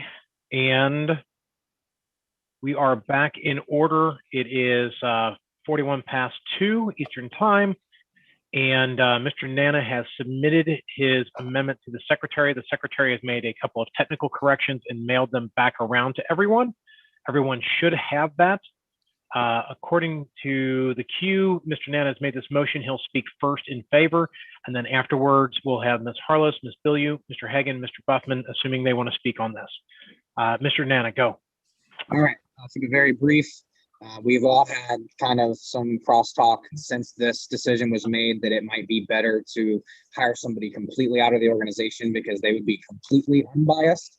And while I don't want to spend money on this, I think this is the only way we're going to get a completely unbiased result from this committee / agency. It's not an indictment of anybody that was nominated / eligible. It is just that I think that it is impossible to not have a bias in this situation one way or the other, unless you literally will be seeing it for the first time as an agency being hired. All right. Thank you, Mr. Nana. Ms. Harlos. Yeah, I concur. There's going to be biases, and I think with that, it's not a judgment on anyone that's on the committee, but there's some obvious biases in there. And if our idea is to not splinter the party further, I could tell you, me personally, I think I would have problems accepting the report, and whether the LNC likes what I've done or not likes what I've done, I'm seeing somewhat of a thought leader on this particular issue. And I think it's very important that I be able to get behind it so that I can be the model for everyone to get behind it. And I can't get behind it the way it is now. Thank you. All right. Thank you, Ms. Harlos. Ms. Bilyeu. Yeah, a couple points. I think one is that I realize that what we want is something independent and unbiased, but we're going to wind up with something inconclusive either way. And I have a very hard time spending money on something like this because no entity that we hire or appoint is going to have any authority to compel any of the people involved in this to provide anything or talk about any of it. So I just want to point out that there's no guarantee here. There's no legal authority that any of these entities are going to have to compel anyone to speak or provide documentation. And so there's a chance that we're going to wind up in the same situation we're in now, where everybody is just telling the side of the story that makes them look the best. And I really don't know how that helps us get from where we are now to any better place. So I just want to point that out, that spending money on it is a big concern. And where is it going to, where are the funds going to come from, and why is the LNC responsible for it? All right. Thank you, Ms. Bilyeu. I have Mr. Hagan, Mr. Buffman, and then Mr. Rodsepp. Mr. Hagan. Yeah, one of my questions is who's going to be doing the actual hiring of the investigation committee? Will it be the chair or the executive director? And then assume that person will also have to work on the exact scope that the investigation agency, not committee, it's the exact scope that they be, especially as they dig in, find out more things if things need to be expanded. So now we have one person who, what people are saying, could be biased instead of a committee of three that be kind of directing this agency. My main concern is, like Ms. Bilyeu mentioned, is the cost. Where are we going to get the money from? Are we going to cut out a couple of the candidate training sessions, or are we going to give up ballot access for Alabama? Because I've heard some high estimates to be able to hire investigation committee for something like this, which is fairly open. Thanks. Okay. Thank you, Mr. Hagan. Mr. Buffman. All right. Just a couple of things. I'm going to agree with support reconsidering this. We've been dragging our feet for over 2 weeks. Sorry, I'm in the car with my son. We've been dragging our feet for like 2 weeks. And now I'm hearing people want to drop the issue. We forget that our chair resigned. 2 regional reps resigned. Staff resigned. All because of this. And to drop it, it is just absurd. Furthermore, I was part of the group that originally wrote the motion with Mr. Nicola. Point of order. Are we really discussing dropping it? I didn't think that was. No, I'm not discussing dropping it. I'm saying there's people who have brought it up, and I'm just trying to draw attention to the importance of this. But that's not the motion that you're discussing. I am discussing. I'm getting to it. Point of order, Mr. Chair. You should be making rulings, not other committee members. Mr. Chair, I have a point of order. Should his response not be directly to the motion proposed and not some hypothetical motion? I think, and I'm hoping I'm hearing that Mr. Buffman is going to tie this. He's providing background to tie to a point that he's going to make on this actual motion. And I think that's where he's going, which is why I was allowing it. You're 100% correct. Okay, go ahead, Mr. Buffman. All right. So having realized all these issues, we need to step up and do the right thing, because that's not what we're doing right now. We need to bring in an independent committee, like what's been suggested, to attempt to resolve this. I mean, I know there are issues with compelling people to talk. I deal with that all the time in law enforcement. You can't force people to talk, and that's just the way it is. But if we don't move forward with this, I mean, what are our membership? We owe it to our membership to provide them with this. We've had a major, this is just, we need to move forward with this, and we need to move forward with it now. Okay. Thank you, Mr. Buffman. I have Mr. Rodsep, then Mr. Nikela, Mr. Bowen, and Ms. Hogarth. Mr. Rodsep. Thank you, Mr. Chair. I spoke last week when we voted that we needed an independent counsel.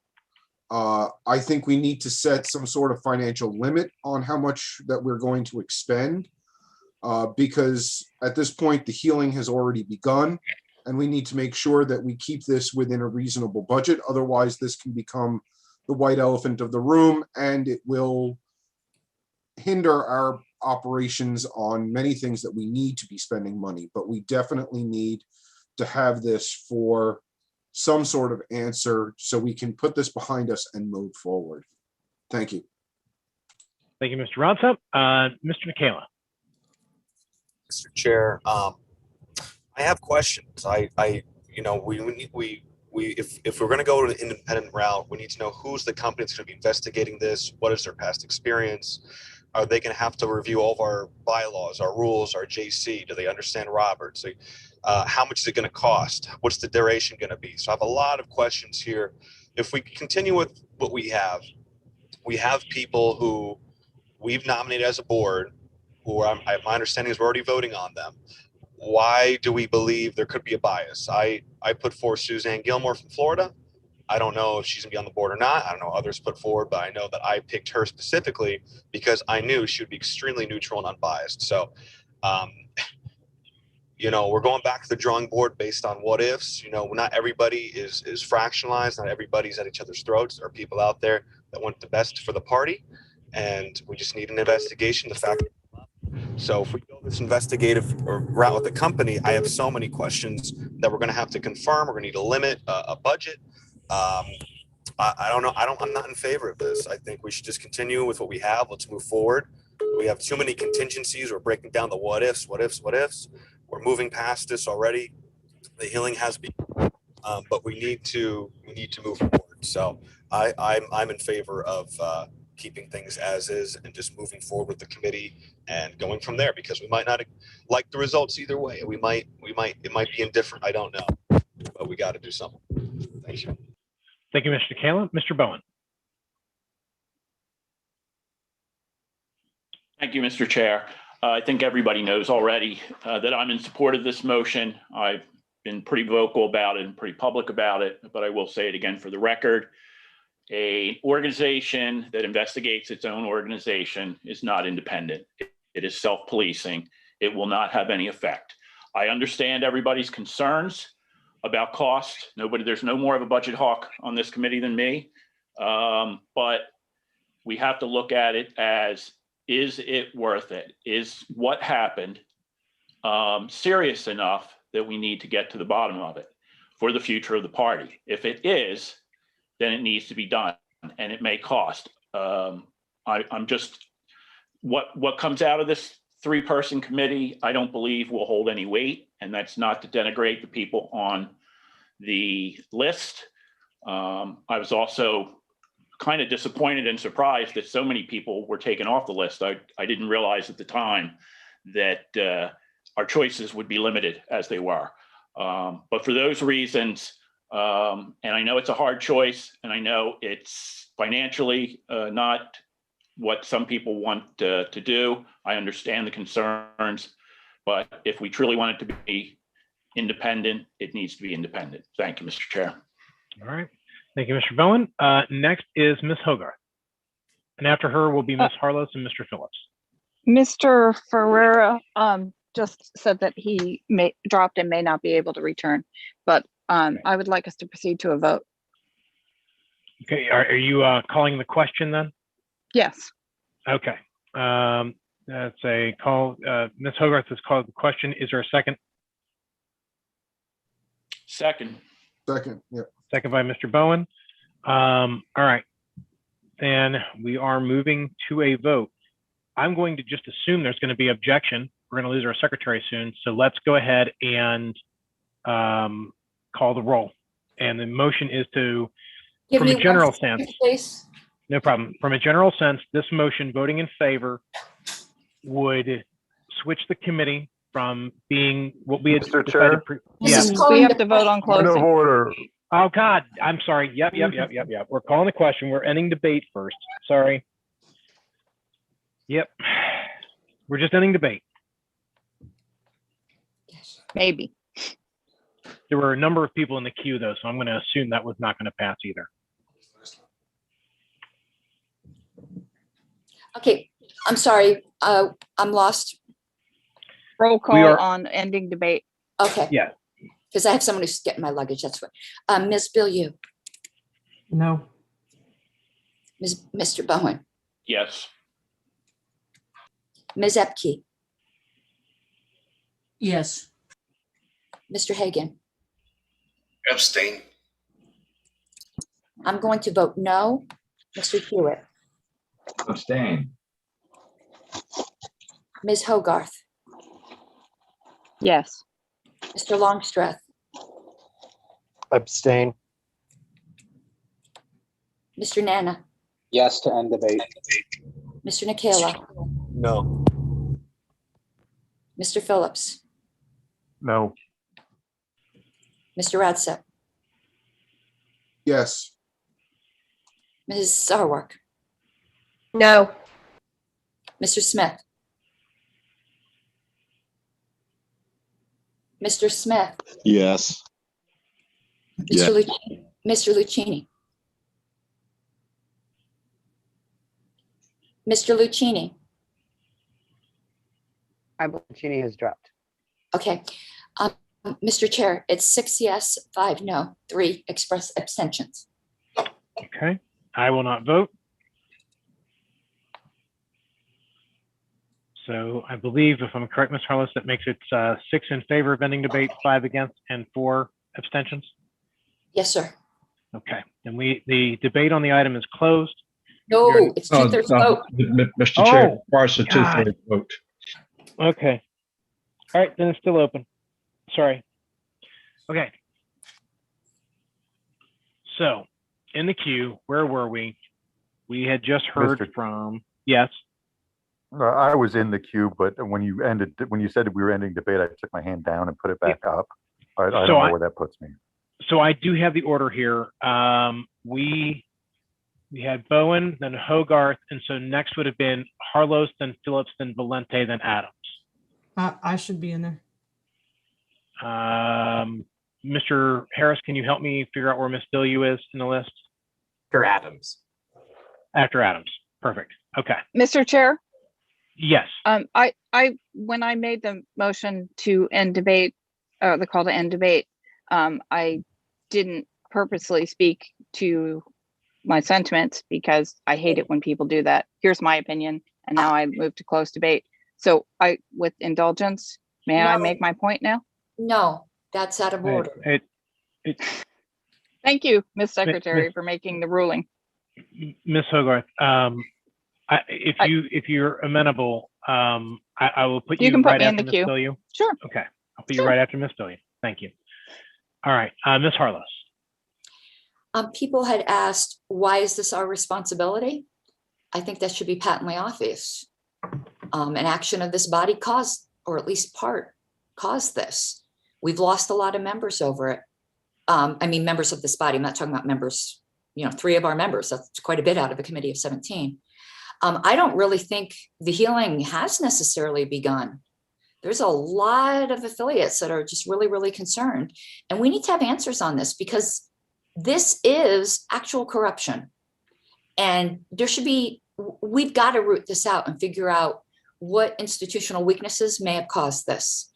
There will never be healing until we know. And if we end up not knowing, at least we can say we tried. Otherwise, it looks like we don't really care. And I'm not going to name names, but people, getting very upset about bias. One of the nominees has accused me of a crime. I mean, how much more bias can you get when you have personal things like that? So no, and I'm sure there are other nominees that have something against there's other poison pills in here. This isn't going to work with this committee as it is. And I did raise these objections in the private list. and nobody really addressed them. So I don't have any confidence. We need to have an outside investigator. It's going to cost us what it's going to cost us, because we screwed it up and we need to make it right. And I'm going to try to get on the phone, Mr. Chair, because my ride is here. Understood. Ms. Harless, are you able to continue on as secretary, or do we need to get appoint a new secretary for this meeting?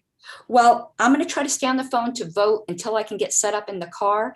So for that 10 minutes, if someone could take over as secretary just for voting and things like that, but I will be able to resume once I'm in the car. Okay. I noted earlier, someone noted earlier that Ms. Mattson is on the call. Is there any objection to letting Ms. Mattson take minutes in the meantime? Can I object? Yes, you can object, Ms. Mattson. No, Yeah. I can do it. I wasn't prepared, but I did go grab enough information to step in if you need me. Okay. Is the body okay with that? Nobody better object. So, all right. Then we will continue on. Next in the queue, I have Phillips, Valente, Adams, Bilyeu, Hogarth, in that order. Mr. Phillips. Okay, I have a couple of things. First, to address Mrs. Hogarth's earlier objection, I have to admit to being one of the people that, in discussion with Mr. Buffman, brought up the possibility of just letting it go. I didn't make a conclusion one way or the other, but it has been brought up. Second, I have to object to the accusation of corruption by the secretary. That has not been proved. And so making that statement is not factually correct. And so I don't think that should be our position at this time. Now, on the meeting, on the subject at hand, this motion, while well-intentioned, and I don't disagree with the intentions at all, is ill-formed. We don't have a budget. We don't have many things that would be required to hire an investigative outside agency. We don't have who's going to do the hiring. We don't have a hiring process. We don't have, are we going to submit bids, which could actually increase the amount of time that this is going to take? We don't have a scope, as has been previously brought up. There are many things that are a problem with this motion. If we want to make a motion, perhaps in the future, we take we elect the committee, and then we let them come to us with a recommendation, or let them take bids or whatever. But the current method, while I'm supportive of the intent, the current motion is not adequately formed to allow us to continue. As such, we have to vote no, and we have to allow the current form to stand. Thank you. Thank you, Mr. Phillips. I think Mr. Rodsepp has dropped. I know he had something to do as well at 3 o'clock. I don't know if someone has his phone number and could text him to let him know he can join just by phone if he's able to do that. I don't know if he knows that's an option, but I wanted to make sure that, okay. Just want to make sure he knew that was an option. Mr. Valente. Well, Mr. Phillips really knocked it out of the park with a lot of the points that I wanted to make. This, while I understand the intent of this motion, it is ill-formed at this point. And without a scope, schedule, and a budget on this thing, this will sink us financially. Even if we think this is going to be a limited investigation. Also, some of the other points that people were bringing up that, it is investigated in that it's not attached to the LNC, but there's always the chance that we get somebody on that investigative committee that wishes ill on the Libertarian Party. So we can't always be 100% sure that the investigation itself could be compromised by having someone outside the party with not having the party's best interest at heart, harming the party by issuing or releasing internal communications to outside sources or things along those lines. So I mean, these are things that we have to consider. And I also think that by going this route, we're actually extending the time that way until we get to the point where we can actually investigate what's going on here. If we allow the process as it is now, we'll have we'll be able to begin the investigation much sooner than going through the process of hiring an independent investigator to do this. So at this point, the way that this is written, I urge members of this committee to vote no on this. Thank you. All right. Thank you, Mr. Valente. Ms. Adams. Yeah, so I can see merits to going either direction. Absolutely. I do agree with many others that if we had initially gone with an outside investigatory body, we would already be into this investigation. There would likely be less bias involved.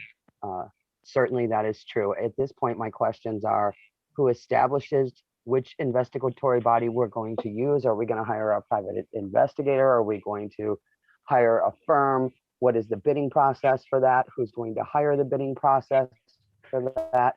Which budget line that does the money come from? Does that mean we need?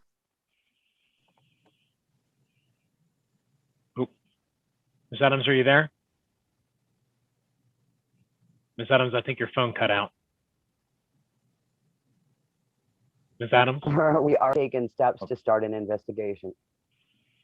Ms. Adams, we missed part of what you were saying. Your phone glitched out on you there, your connection. I'm sorry.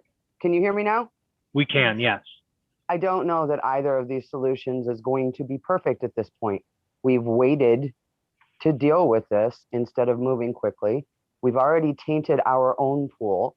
We're making accusations publicly where we don't have facts. We've already screwed with this.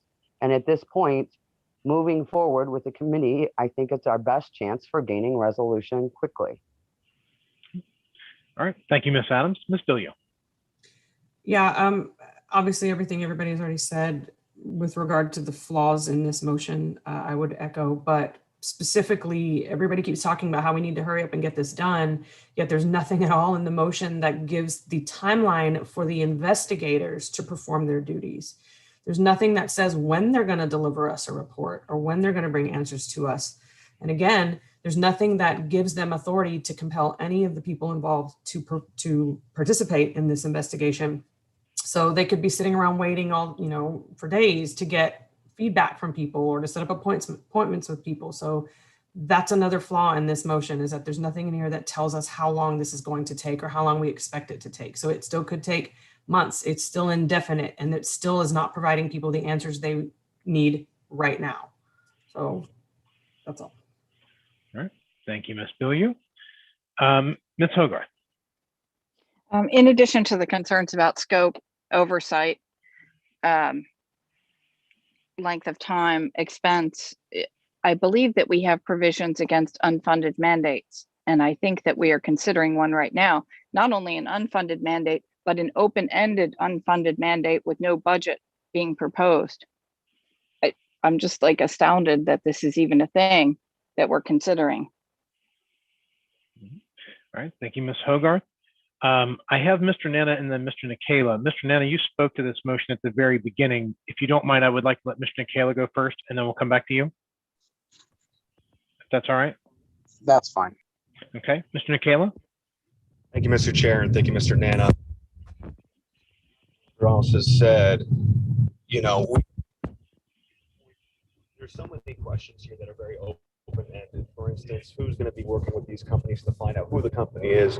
You almost need to create a committee to go out and work with an agency, and then it would have to be brought to the board at that point to commit to a budget, and then who would be working with them to explain the bylaws, to explain how things work internally. We have party members. See, the LNC isn't investigating itself. We have party members that are not LNC members that we get to vote based on neutrality.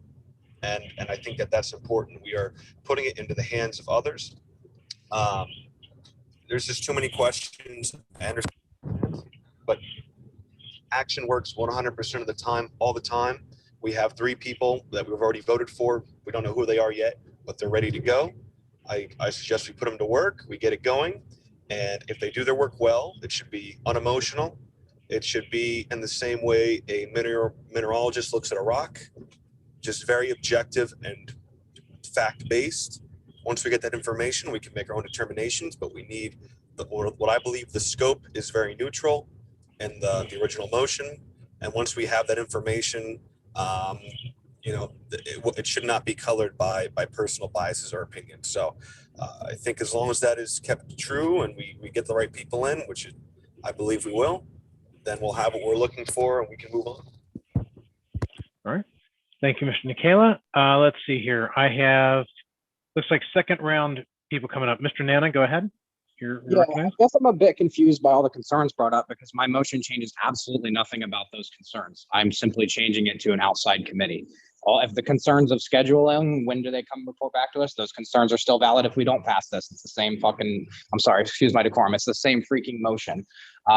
There's nothing, I'm not changing anything about whether or not they can implore us to give them evidence. They still can't be implored to give evidence the way it's written right now. So I'm really confused as to how any of these concerns are valid to my amendment other than the price, which as actually I will concede is a valid concern, is whether or not we want to set a limit on what we spend on this. Otherwise, I frankly don't understand how any of the rest of it is germane, because it's we already passed the motion with no schedule for reporting, with no way to force them to give us, no way to force them for us to be given information like that. I mean, I don't know. I guess I just don't understand the objections since we already passed the motion with those same objections last meeting. All right. Thank you, Mr. Nana. Mr. Valente, do you have your hand up again?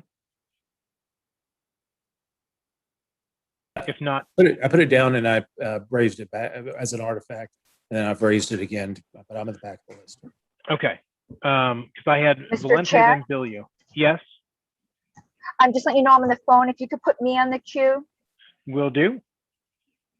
So I've got Valente, Billiou, and Harlos. I'm at the end of the list. Oh, you're at the end of, okay, sorry. All right, then Billiou, Harlos. Yeah, I just want to say, in the interest of time and expediency, we are in the middle of selecting a committee for this. That's what we already agreed to do. They're ready to get to work, whoever they wind up being. And we could wind up possibly with the same exact answers that we would get from a committee or from an organization or an entity that we're paying for, and we don't yet even know how much that's going to cost. So I guess I don't understand why we're not just going ahead with the thing that we said we were going to do and get through that, possibly get some answers, and instead of continuing to drag this out with more questions than answers. Thank you, Ms. Billiou. Ms. Harlos? Yes, Mr. Nana addressed almost everything. Like, all of these concerns already exist. We could easily amend this to add a budget if we wanted to. But I guess I have to say that I'm just a little, I don't know, taken aback perhaps that just even one obvious conflict of interest that I raised didn't raise any eyebrows. So I don't know. I think nothing is perfect, and people harming the party. We've got people in the party sometimes that harm the party, unfortunately. These investigative agencies are bonded, insured. I mean, people entrust them with a lot of different things. And I'm not going to repeat. Those are the things that I didn't address so far. Thank you. Thank you, Ms. Harlos. Mr. Valente? Yeah, I mean, we do have the issues, and I think part of the reason why we brought this back to the body is that there were issues with the original motion. But now we're adding another layer of that didn't exist with this current as constructed with a budget, and it's an unlimited budget right now. So we're going to have to come back. If we pass this, we're going to have to come back and set a budget, and we have no idea how much this is going to cost. We don't have any firm idea of where this is going to go, how long this is going to take. We're going to have to set up the rubric for hiring a. Can you please put it on mute, Karen? Karen, if you can put, if you can, we're going to have to put this stuff on. Hold on a second. Mr. Harris, can you help? There we go. All right. Okay. These are concerns that if we bake this into, putting a professional organization into this now without any scope, schedule, and a budget, that we are going to blow out our budget just because these things without a scope can go on indefinitely and continue. It's billable hours. We're going to continue to funnel money into this investigation that may, in the end, as we've heard, could result in nothing. Could result in, there may be a few changes that we may need to make, but I think there are changes that we need to make already, and that we don't need a outside investigative community to tell us that. There are definitely lapses that we need to fix now and not wait for some outside investigative company to tell us what we need to do, because we already know we need to. So again, I urge a rejection of this as written. If we can come back with, a scope, a schedule, and a budget along with it, then perhaps I'll reconsider. But as written, I cannot. I urge everyone who has a vote to reject this. All right. I'm being informed that that's the end of the speaker list. Is there anyone else that has been missed? We're ready to move to a vote on this item. And just to make sure I haven't gotten lost, we are just voting on the motion to amend a previous action. And this is just a majority vote. And this is the main motion. There's been no amendments. And this is where we are. Ms. Billiou? I just want to clarify exactly what we're voting on. And if we don't approve this, which it appears to just be an amendment of something we've already adopted, if we don't approve this, do we revert back to the original one, or is the whole thing gone? It would revert back to the original. Okay. And I asked the secretary not to close the ballots until we made a decision on this, because I didn't want it to jaundice our decision. The point being that if this fails, then we're going to be back, and assuming there's no further action, then I'm going to ask the secretary to close the ballots, and we're going to have a committee. I don't know if she can do it while she's on the road, but I'm going to ask her to close the ballots. If you haven't voted yet, by the way, you should do that right now. But that's where we're at. Mr. Brown, am I correct in that? I saw you nodding before. Yeah, excellent. Thank you. Yes, Mr. Chair. All right. So, yeah, we're just voting on this. I suspect that this is going to be controversial. I'm going to try, but I don't think it's going to work. I'm really just stalling a minute to let whoever's going to try to tally this get a ballot ready. But is there objection to the motion to amend the previous action? Oh, so you got a question right here. Yes. Okay. I figured there would be. Yes. All right. So, Ms. Harlos, are you in a place where you can do roll, or do we need Ms. Mattson, or how would you like to work this? I am not. My connection's unstable, and I would like to just say my yes vote up front. But if Ms. Mattson would be so kind, I'd be appreciative. I can do it. Awesome. And Ms. Mattson, do you actually have the list of members of the committee? I went and grabbed them off the website real quick. So it's a different order, but it's going to go officers at large, regions, and then back to the chair. Okay. And just so you know, the website may not have been updated for Regions 1 and Regions 8. Mr. Lucchini is now the main person voting in 1, and Mr. Bowen is the main person voting in 8. Thank you. It looks like the website is updated. Oh, good. Perfect. All right. So, Ms. Mattson, please call the roll. Okay, so I have a yes from Ms. Harlos. Mr. Hagan? No. Ms. Ebke? No. Ms. Sarwark? No. Mr. Smith? Joshua Smith? We can come back. Mr. Longstreth? No. Mr. Roudsepp? I believe he has left. Okay. Mr. Lucchini? No. Mr. Nikela? No. Mr. Nana? Yes. Mr. Hewitt? No. Ms. Hogarth? No. Mr. Phillips? No. Ms. Billiou? No. Mr. Bowen? Yes. And we can come back to Mr. Smith. Is he available now? Yes. All right, so I have 1, 2, 3, 4 yeses. 1, 2, 3, 4, 5, 6, 7, 8, 9, 10 no's, 4 to 10. Would the chair like to vote? I will not vote.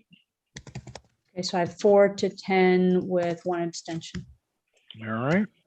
So by a vote of 4 to 10 with 1 abstention, the motion to amend the previous action fails. In that case, then we are continuing forward unless someone wants to I have a motion fill to in the adjourn. item. I'm moving, Okay. we adjourn immediately. Mr. Okay. Chair, Yes, Ms. Harlow. Mr. Chair, I'm sorry, I'm leaving the meeting. My connection's very That's- unstable. Thank you, Ms. Metzen. Thank you. All right. There's been a motion to adjourn. Is there a second? Second. There's been a motion to adjourn and a second. Is there objection to adjourning? Yes. There is objection to adjourning. Then we will take a roll on this. Ms. Metzen, you get to do this all over again right away. All right. Mr. Chair, Yes. Mr. Chair, point of information before we go to the vote. What is remaining on the agenda? The items that were left on the agenda were vacancies on LNC subcommittees, the chair's advisory committees, and public comment.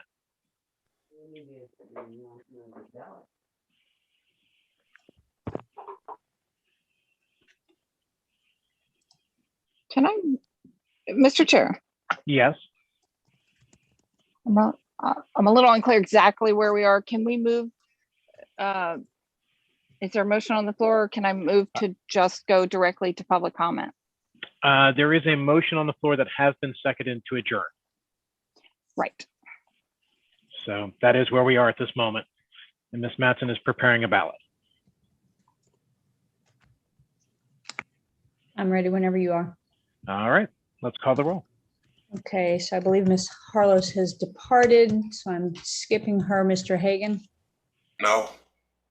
Ms. Ebke, No. Ms. Sarwark, No. Mr. Smith,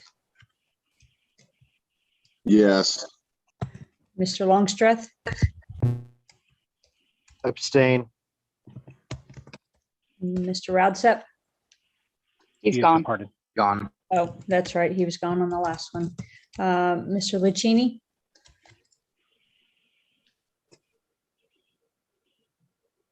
Mr. Lucchini. All right, we'll pass him for now. Mr. Nikela. I couldn't hear. Please repeat.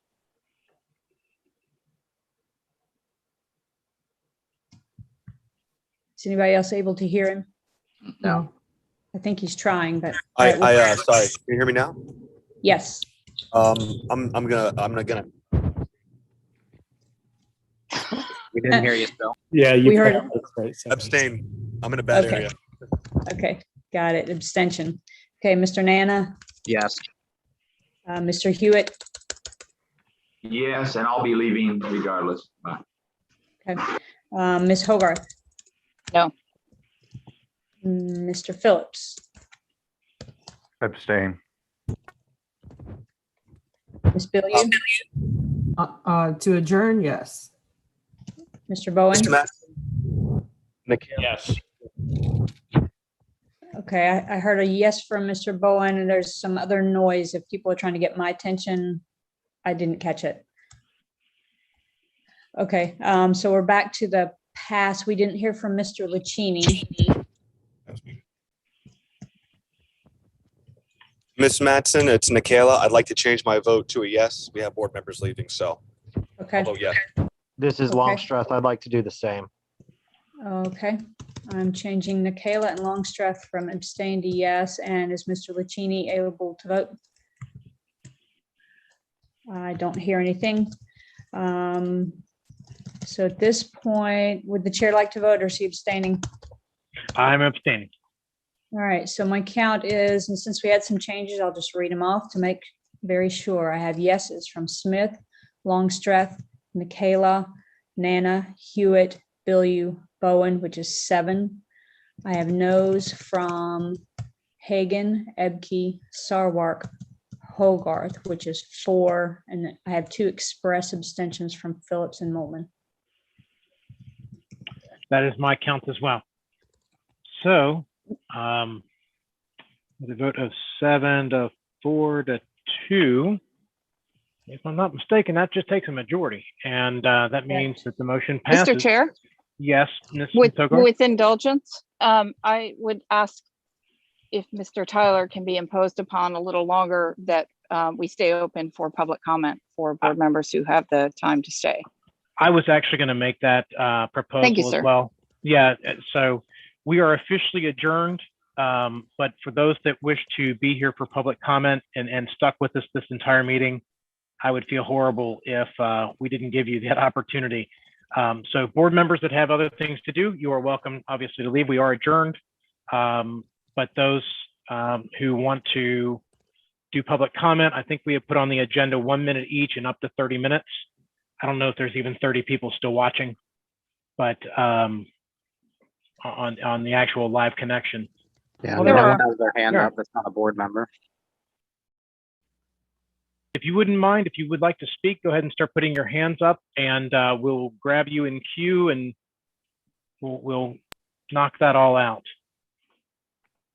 We will hear from you, but we are officially adjourned, just so that's clear. And in I'm fact, happy actually, to remain to help facilitate the public comment. Mr. Chair, would you clarify whether you also would like me to keep the live stream live as well? My inclination is to do so. I was actually just going to say that. I mean, officially, our business is over. What was your inclination on this, Tyler?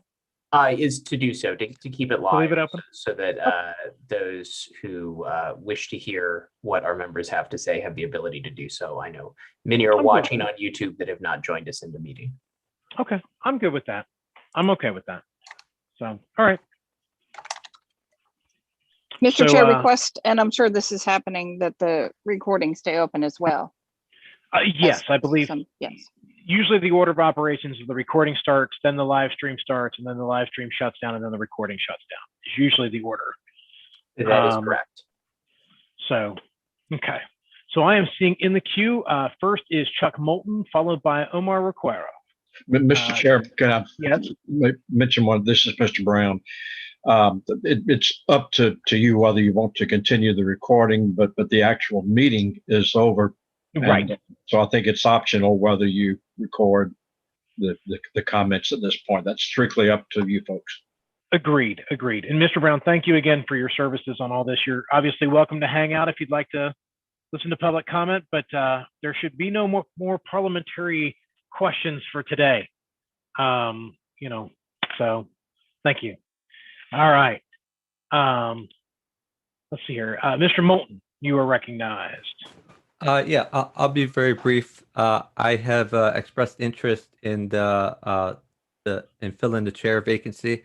I emailed the Libertarian National Committee on the morning of June 24th. Check your email boxes if you haven't seen that, because I know you were deluged from email on other matters. I've made my best effort to contact LNC members by phone yesterday, because I wasn't sure whether a final decision would be made at the meeting today or at another point. But real briefly, I served 2 terms on the LNC.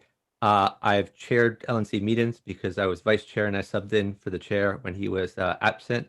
I've chaired 2 state affiliates, and I'm a licensed attorney. I have a PhD in economics. I think I'm a good fit for the job, and I hope to have your consideration. And please contact me by email or phone if you have any questions. Thanks very much. Thank you, Mr. Moulton. Next is Omar Requero. Hi, thank you, Mr. Chair and everybody for your time. It's I know it's been difficult for everybody. The mailing list has been quite a show to keep up with. I thank you all for the deliberations that you guys had today. I was going to say earlier on that I found that the thing that was presented by the chair, by the acting chair, was incorrect. And so I think you all took the right action, even though it was a weird way to get there, by my reading of the bylaws, and I'm just one member of the bylaws committee, and I'm just one member of the party. By my reading of the bylaws, we didn't need to go to runner. It was pretty clear that the vice chair is acting chair, and that the office of the chair is currently vacant. So that's where we're at right now. So I'm thankful to you guys to make that happen. And of course, the bylaws committee is going to revisit this. It's going to take one line of text in the bylaws to correct this, because we have to be so succinct in everything. But it will reflect something that says the office of chair, vice chair, secretary, and treasurer should become vacant or whatever the case may be. Other than that, the investigative committee, that's, you could go either way with that. But again, this is just, I guess I just want to leave it with a positive note that, you know, the enemy is the state and not each other. So thank you. Thank you for that, Mr. Requero. We disagree on the ruling, but we agree on that final sentence for sure. And next I have Matt Kirby, and then I think that's all that I have in my screen. And Ken, I'm sorry, real quick, my interpretation of the rules is not a reflection on you. You know I love you. No, likewise, do. man. Yeah, we all do. Yeah. We're libertarians. If we don't fight, then what are we doing? So, all right, Matt Kirby, you are recognized. Hi, can you hear me? Yes, sir. Okay. First of all, I guess I just want to say disappointed that we're not going independent route. It seems, I mean, we don't know if anybody, I'm not accusing anybody on the LNC of being culpable here, but if they were, I mean, they're the ones that are voting whether or not there's going to be an independent investigation. And really, it's like, we just need somebody to look into these communications and emails. At the very least, there's question about whether JBH was involved. And I would like to see the scope of the investigation expanded to see if there was collusion to retaliate against the secretary by members of the LNC. The timing, everybody says it's, you know, she has a long history of behavior issues. Well, why didn't you address it way back then? Is my question. Why is it when she blows the whistle, that's when you want to handle that? I think it's ridiculous, and I really hope that they think about the optics from the members, because having you know, general body members doing the investigation, we already know that people think that New Hampshire shouldn't have got their data back. They tried to justify that, so we have a right to question their judgment if they thought that there was even a chance that they shouldn't get it back. So I don't know. I think that there's too much bias involved, but I'm disappointed. What's done is done. Thanks. Thank you, sir. That is the last hand that we have up in the queue right now. If anybody else wants to jump in, now is the time.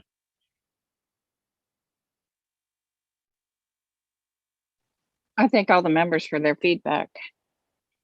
Absolutely. And for sitting through this 3.5 hour meeting. Yeah, the one thing I would like to note real fast, and I should have done this at the very beginning, and I meant to, and then I got distracted. We lost John McAfee and Mike Gravel this week, who both sought our nomination. And, you know, I knew and got to meet both men. I liked them both. And for different reasons, you know, different people, you have relationship with different people for different reasons. And John McAfee was definitely a guy who lit that, you know, no holds barred, do what I want, you know, crazy genius inside. And Mike Gravel for his very consistent, principled stands. Those that don't know some of the things Mike Gravel did, he sought our nomination in 2008. Should check his record out. He did some good things that libertarians would applaud as well. So, you know, Mr. Chair, we also lost 2 other activists. Oh, really? I'm not aware of this. Go ahead, Ms. Adams. Yeah, he was good. John Hurley, a good Samaritan, murdered by police during his rendering of aid to citizens. Yeah, this has been a rough 2 weeks. Yeah. And let me say something. We have to keep Janice in our hearts. Yeah. Janice is good people, y'all. Yeah. So I on that note, I thank you all for coming, and remember that though we fight, we are still family, and we lost some family members this week. Ken, so Mr. Thrasher is in the queue. Who is in the queue? Christopher Thrasher. Oh, Chris Thrasher. I'm sorry. Go ahead, Mr. Thrasher.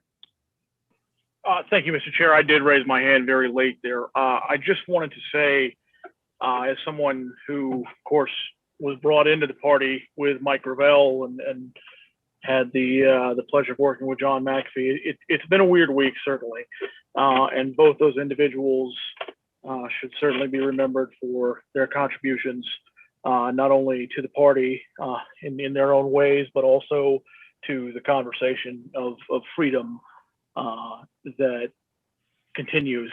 And hopefully, in the memory of each of those individuals, we can continue to amplify it because it is so desperately needed. I also just wanted to thank the committee. I know you probably all don't get this a lot, but thank each and every one of you for the time you take out of your day to make this happen. I know there's, especially when there's controversy, it's not easy, but in case nobody else says it to you, Mr. Chair, and to the rest of the committee, thank you all for everything you do. With that, I'll leave you. Cheers. Thank you. Mr. Chairman, I think Rufus Craig may be in the gallery and wants to speak. I'm not sure if he's by phone or what, but he's trying to figure out how to get recognized. See if I can find him here. While you're looking, the 22nd was also the anniversary of Mark Feldman's death. Yeah. Apparently this is a bad week just generally for libertarians. Like, stay home, stay in bed. I don't know. It's wild. Let me see here. I am not seeing Mr. Craig. I think he's just watching on YouTube and was just asking how to get it. That is fine. Well, and you know, I know he's one of the nominees for the committee. We don't have the results of that yet. I assume that when Ms. Harlos gets to her destination, she will shut that ballot down, and then we'll have the results immediately after. I really felt it was important not to have that ballot closed and jaundice the results of that vote that we had today. So, because that's, yeah. But, anybody else got their hand up? Are we good? Everybody happy? Or happier? Maybe not happy? Maybe? I apologize that my meetings aren't as tidy as other people's, but I tend to let the committee just run wild and figure their stuff out. That's my way. And real quick, this is Omar. Yeah, go ahead. I just want to, my thoughts are so scrambled. The meeting date, can we please get that resolved? Because I know people that have actually booked for Reno, and now I've had to inform them, hey, Reno's off the table. So yeah, and they don't follow the LNC like I do. You get what I'm saying? Right. No, and I agree with that. And yeah, I found that out, was that Monday or Tuesday, and I sent something to the list about it. The hotel's completely booked through October. Every single weekend is gone. They couldn't even, Robert tried to get them to give us just some rooms. Like, can we just have enough rooms for just the core LNC, one staff member, and a meeting room? No, not because it's all the stuff from 2020 that's been pushed off to 2021. So they're all stacked up. Everybody's making up for lost time. Yeah. Which, by the way, is what we need to be doing too. Yeah. While we're all here, I just want to make my plug again for like the 300th time that we come to Region 3, since we promised we would visit all the regions if possible.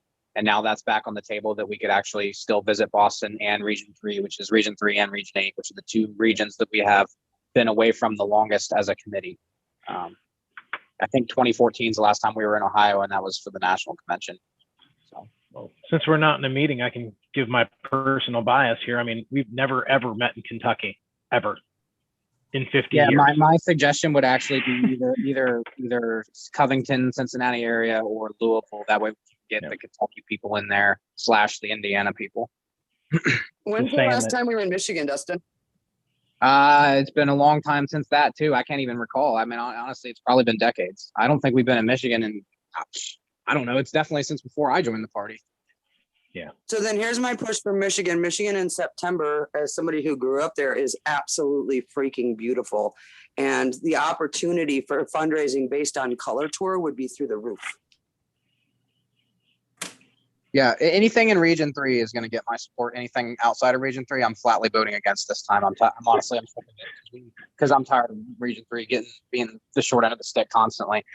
When Mr. Coburn was still on the committee, we had a handshake agreement that if I supported Boston, he would try to support Region 3. He's unfortunately departed now, so pretty much just up to me to hammer in that we need to go to. Please. Let's see. Yeah, well, all right. Well, if there's nothing else, I would say, Tyler, let's shut this stream down at a minimum. We can definitely stop all that, stop the recordings.